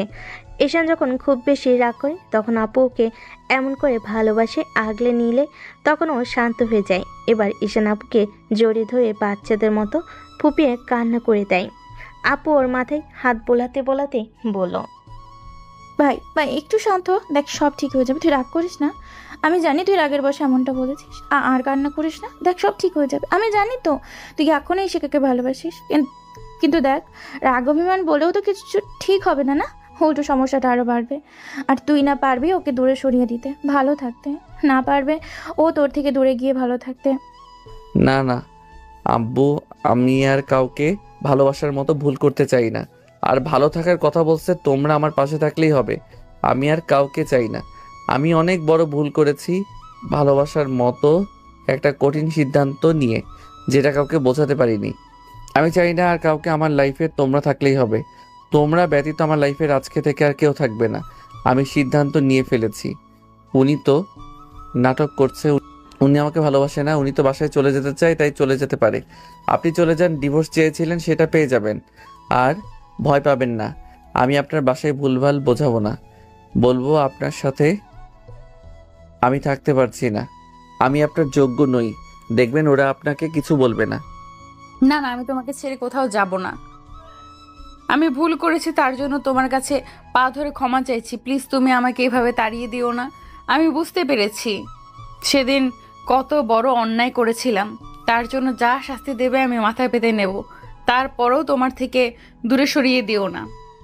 ঈশান ইশিকার সাথে সিনকেট করছে দেখে সুইটি আপু আর কোনো উপায় না পেয়ে ইশিকাকে সেখান থেকে নিয়ে গেল। তারপর অনেকক্ষণ যাবৎ বোঝালো। সুইটি চলে আসতে গেলে ইশিকা ওকে আষ্টে পৃষ্ঠে জড়িয়ে ধরে কান্না করে বলল, তুইও আমার উপর রাগ করে থাকিস না প্লিজ। তোরা অন্তত আমাকে একটু মাফ করে দে। আমি বুঝতে পারছি তোর ভাইয়াটা আমার উপর কত রেগে আছে। তোরাও যদি আমার উপর রাগ করে থাকিস তাহলে ওর রাগটা আমি কি করে ভাঙাবো বল? আমাদের রাগ করে থেকে লাভ কি বল? যেখানে তুই ওর ভালোবাসাটাই বুঝতে পারিসনি, সেখানে আমরা তোর ওপর রাগ করে থাকার জন্য কি জন্য বল? না না, আমি এখন সবটা বুঝতে পেরেছি। তোরা রাগ করে এইরকম কথা বলিস না প্লিজ। আমি তোর ভাইকে ছেড়ে কোথাও যেতে পারবো না। ও তোকে ছেড়ে থাকতে পারবে না বলেই আমরা তোর সাথে ওর বিয়েটা দেওয়ার ব্যবস্থা করেছিলাম। ভেবেছিলাম একটা সময় তুই ওকে ভালোবাসবি, কিন্তু এমন কিছু হবে জানলে চেষ্টাও করতাম না। সুইটি কথাগুলো বলে ইশিকাকে ছাড়িয়ে নিয়ে সেখান থেকে চলে গেল। এক সপ্তাহের মধ্যে আব্বু সুস্থ হয়ে উঠলে ঈশান আর আব্বুকে আর অফিসে যেতে দিল না। সব দায়ভার নিজের কাঁধে নিয়ে নিল। এখন আর ঈশান তেমন কলেজে যায় না, আর গেলেও ইশিকা ওর আশেপাশে ঘুরঘুর করতে থাকে। ওকে বারবার বোঝাতে থাকে সেদিন কতটা ভুল করেছে, আর বলে ইশিকা ঈশানকে ভালোবাসে। কিন্তু ঈশান আর এখন সেটা বিশ্বাস করে না। এখন ঈশান ওকে প্রচণ্ড পরিমাণ ইগনোর করতে শুরু করেছে, যার জন্য প্রতি রাতে চোখের জল ফেলে ইশিকা। ওরা একই রুমে থাকলেও ঈশান আর বেডে থাকে না। ঈশান সোফায় গিয়ে ঘুমায়, আর প্রত্যেক দিন সকালে উঠে দেখে ইশিকা ওর বুকে ঘুমিয়ে আছে। এমন কিছু দেখেও প্রচণ্ড পরিমাণে রেগে যায়। প্রতিদিনের মতো আজকে সকালেও ঠিক তেমনটাই হলো। ঈশান খেয়াল করলো ইশিকা ওকে শক্ত করে জড়িয়ে ধরে রেখেছে। তখন ঈশান ওকে ধাক্কা মেরে নিচে ফেলে দেয়। তখন ইশিকার ঘুম ভেঙে গেলে ও বলতে শুরু করে, তুমি আমাকে ফেলে দিলে কেন? আপনার সাহস কি করে হয় আমার বুকে ঘুমানোর? আপনাকে তো বারণ করেছি আপনি আমাকে ডিস্টার্ব করবেন না, তারপরও কেন আমার কাছে আসেন? আমি তো তোমাকে ভালোবাসি বলেই তোমার কাছে আসি। তুমি রাগ করে আমার সাথে এরকম কথা বলছো, তাই না? দেখো, আমি কি খুব শীঘ্রই তোমার রাগটা ভাঙিয়ে দেব, আর তুমি আমাকে অনেক বেশি ভালোবাসবে। না না, আমি আর কখনো আপনাকে ভালোবাসবো না। আমি ভুল করেছিলাম, তখন আপনার মতো একটা মেয়েকে ভালোবাসার মতো ভুল করি।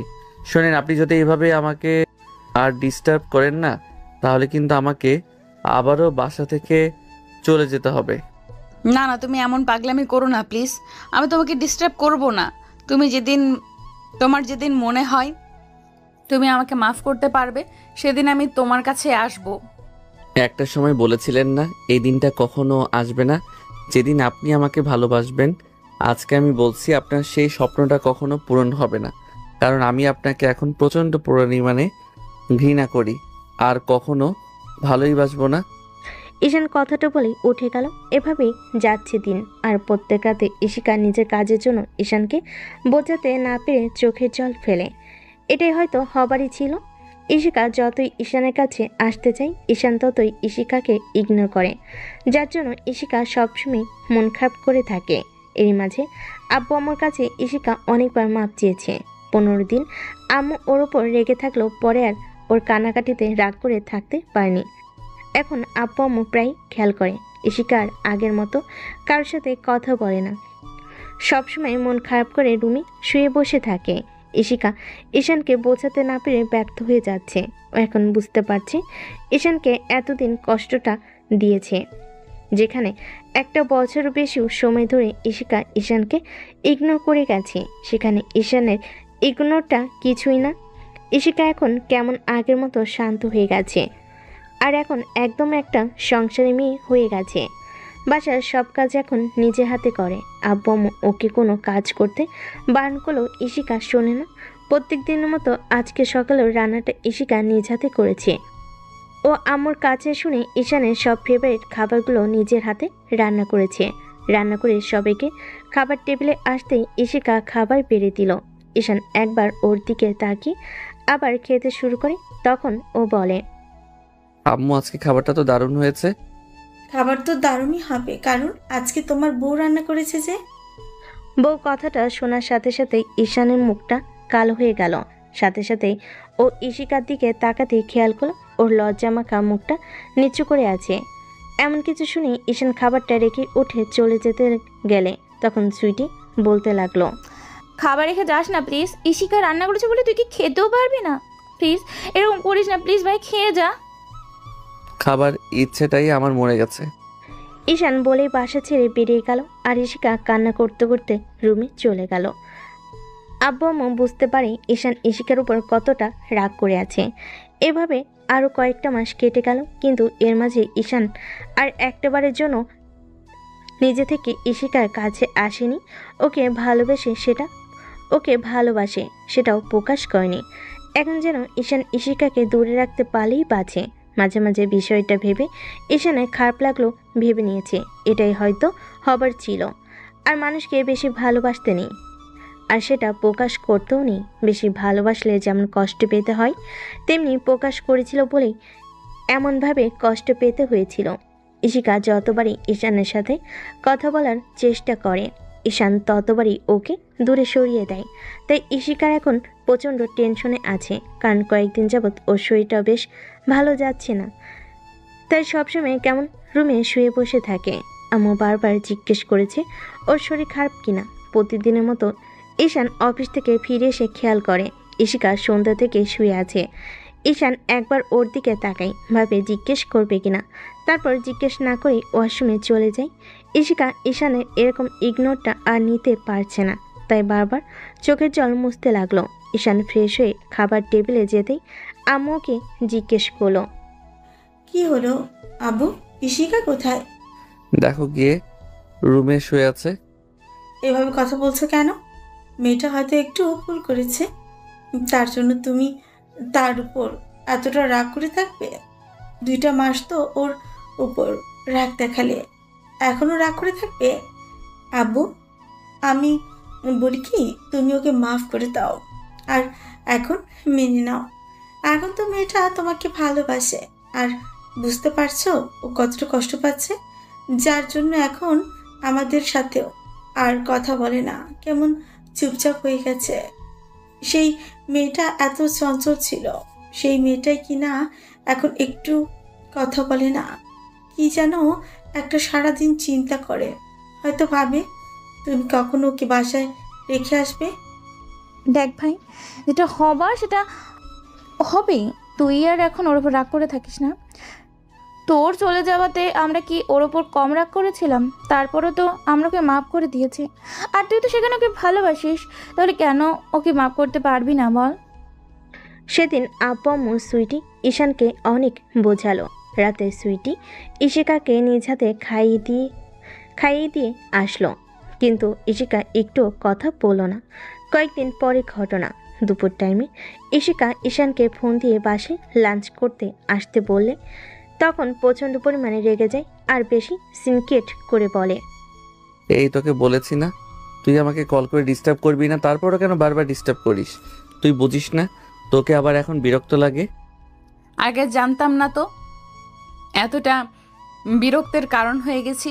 জানতাম খুব বেশি ভালোবাসো আমাকে, ভালোবাসাটাও যে একসময় অনীহা চলে আসে সেটা আজকে তোমার থেকে জানতে পারলাম। আচ্ছা ঠিক আছে, তোমাকে আসতে হবে না, তোমার যখন খুশি এসো। তুমি ঠিকঠাক মতো বাসায় চলে ফিরে এসো, সেটা আমার কাছে অনেক।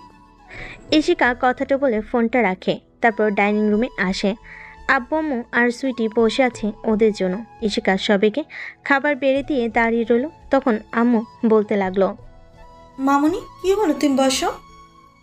আম্মু আমার খেতে ইচ্ছে করছে না, তোমরা খেয়ে নাও, একটু পর আমি খেয়ে নেব। আর মিথ্যে বলতে হবে না, আমি খুব ভালো করে জানি ঈশান তোর সাথে কি বিহেভিয়ার করে। দেখ, ঈশান অনেক রেগে আছে, তাই হয়তো এরকমটা করছে, কিন্তু রাগের পর তোর জন্য শুধু ওর ভালোবাসাটাই আছে। তুই কষ্ট পাস না, তুই তো আর ওকে কষ্ট দিসনি না, আর সেটার কাছে এই কষ্টটা কিছুই না। মাত্র 2টা মাস তোকে কষ্ট সহ্য করতে হয়েছে, তাহলে তুই যেখানে ওকে একটা বছরেরও বেশি সময় ধরে কষ্ট দিয়েছিস, সেগুলো কতটা কষ্ট পেয়েছে বুঝতে পারছিস? সুইটি, আমি সব সহ্য করে নেব তোর ভাইয়ের ভালোবাসাটা পেলে। দেখিস, তুই শুধু ওকে একটু বল ও যেন আমার সাথে আর রাগারাগি না করে। আমি এমনিতেই খুব টেনশনের মধ্যে আছি, তারপরে যদি ও আমার সাথে এইভাবে রাগারাগি করে আর আমাকে এইভাবে কষ্ট দেয়, আমি না সেটা নিতে পারবো না। ইশিকা কথাগুলো বলেই কান্না করতে লাগলো। আব্বু আম্মু ওর মুখের দিকে তাকিয়ে রইল। ইশিকা ফুপাতে লাগলো। সুইটি ইশিকার কাছে আসতে গেলেই ঠিক তখনই ইশিকার মাথাটা কেমন চক্কর দিয়ে উঠল। ওর পুরো পৃথিবীটা যেন অন্ধকার হয়ে আসছিল। ও আর নিজেকে ধরে রাখতে পারলো না। মাথা ঘুরে পড়ে যেতে গেলে তখন সুইটি ওকে ধরে ফেললো আর বলতে লাগলো, ইশিকা, এই ইশিকা, কি হয়েছে তোর? আমাকে বল, খারাপ লাগছে তোর? ইশিকা কোনো কথা বলতে পারলো না। সবাই ধরাধরি করে ওকে রুমে নিয়ে আসলো। তারপর আপু ডাক্তারকে ফোন দেয় আর সুইটি ঈশানকে কল করলো। কয়েকবার বাজতেই ঈশান রিসিভ করলো। তখন আপু বেশ কড়া কণ্ঠে বলতে লাগলো, কোথায় তুই? এক্ষুনি বাসায় আয়। কেন আপু, কি হয়েছে? আর তুই এইভাবে কথা বলছিস কেন? রেগে আছিস খুব? তোকে বাসায় আসতে বলেছি, বাসায় আসবি। তোকে সরাসরি বললে কখনো বাসায় আসবি না, তাই এইভাবে বলতে হচ্ছে। বাসায় আয়, সবটা বুঝতে পারবি। আপুর কথাতে ঈশানের কেমন একটা সন্দেহ লাগলো। ওর মনে হতে লাগলো হয়তো কোনো একটা সমস্যা হয়েছে, তাই উত্তেজিত হয়ে প্রশ্ন করতে লাগলো, কি হয়েছে আপু? আমাকে বল, কোনো সমস্যা হয়েছে? আব্বুর শরীর খারাপ করেছে নাকি আম্মুর শরীর খারাপ করেছে? বল না প্লিজ। সবটাই বুঝতে পারছিস, কিন্তু আর একটা মানুষ যে বাসায় আসছে সেটা বুঝতে পারছিস না? এবার আব্বু বা আম্মু কারোর শরীরই খারাপ করেনি, তোর বউয়ের শরীর খারাপ করেছে। সেন্সলেস হয়ে পড়ে গিয়েছে, হয়তো ঠিক মতো খাওয়া দাওয়া করে না, তোর প্রেশারটাও নিতে পারিনি। আর তোকে নিয়ে সবসময় টেনশনের জন্য সেন্সলেস, হয়তো এমনটাই হলো। আপু কলটা কেটে দিল। ঈশান আর দেরি না করে গাড়ির চাবিটা নিয়ে বেরিয়ে পড়ে। আধা ঘন্টার মধ্যে বাসে চলে আসে। তারপর দৌড়ে রুমে ঢুকে খেয়াল করে ডক্টর ইশিকাকে চেক আপ করে দেখছে। তারপর বেশ কিছুক্ষণ দেখে ডক্টর একটু মুচকি হাসিতে একটা ইনজেকশন পুশ করে দিল। তখন ঈশান বলতে লাগলো, ডক্টর আঙ্কেল, আমার ইশিকার কি অবস্থা?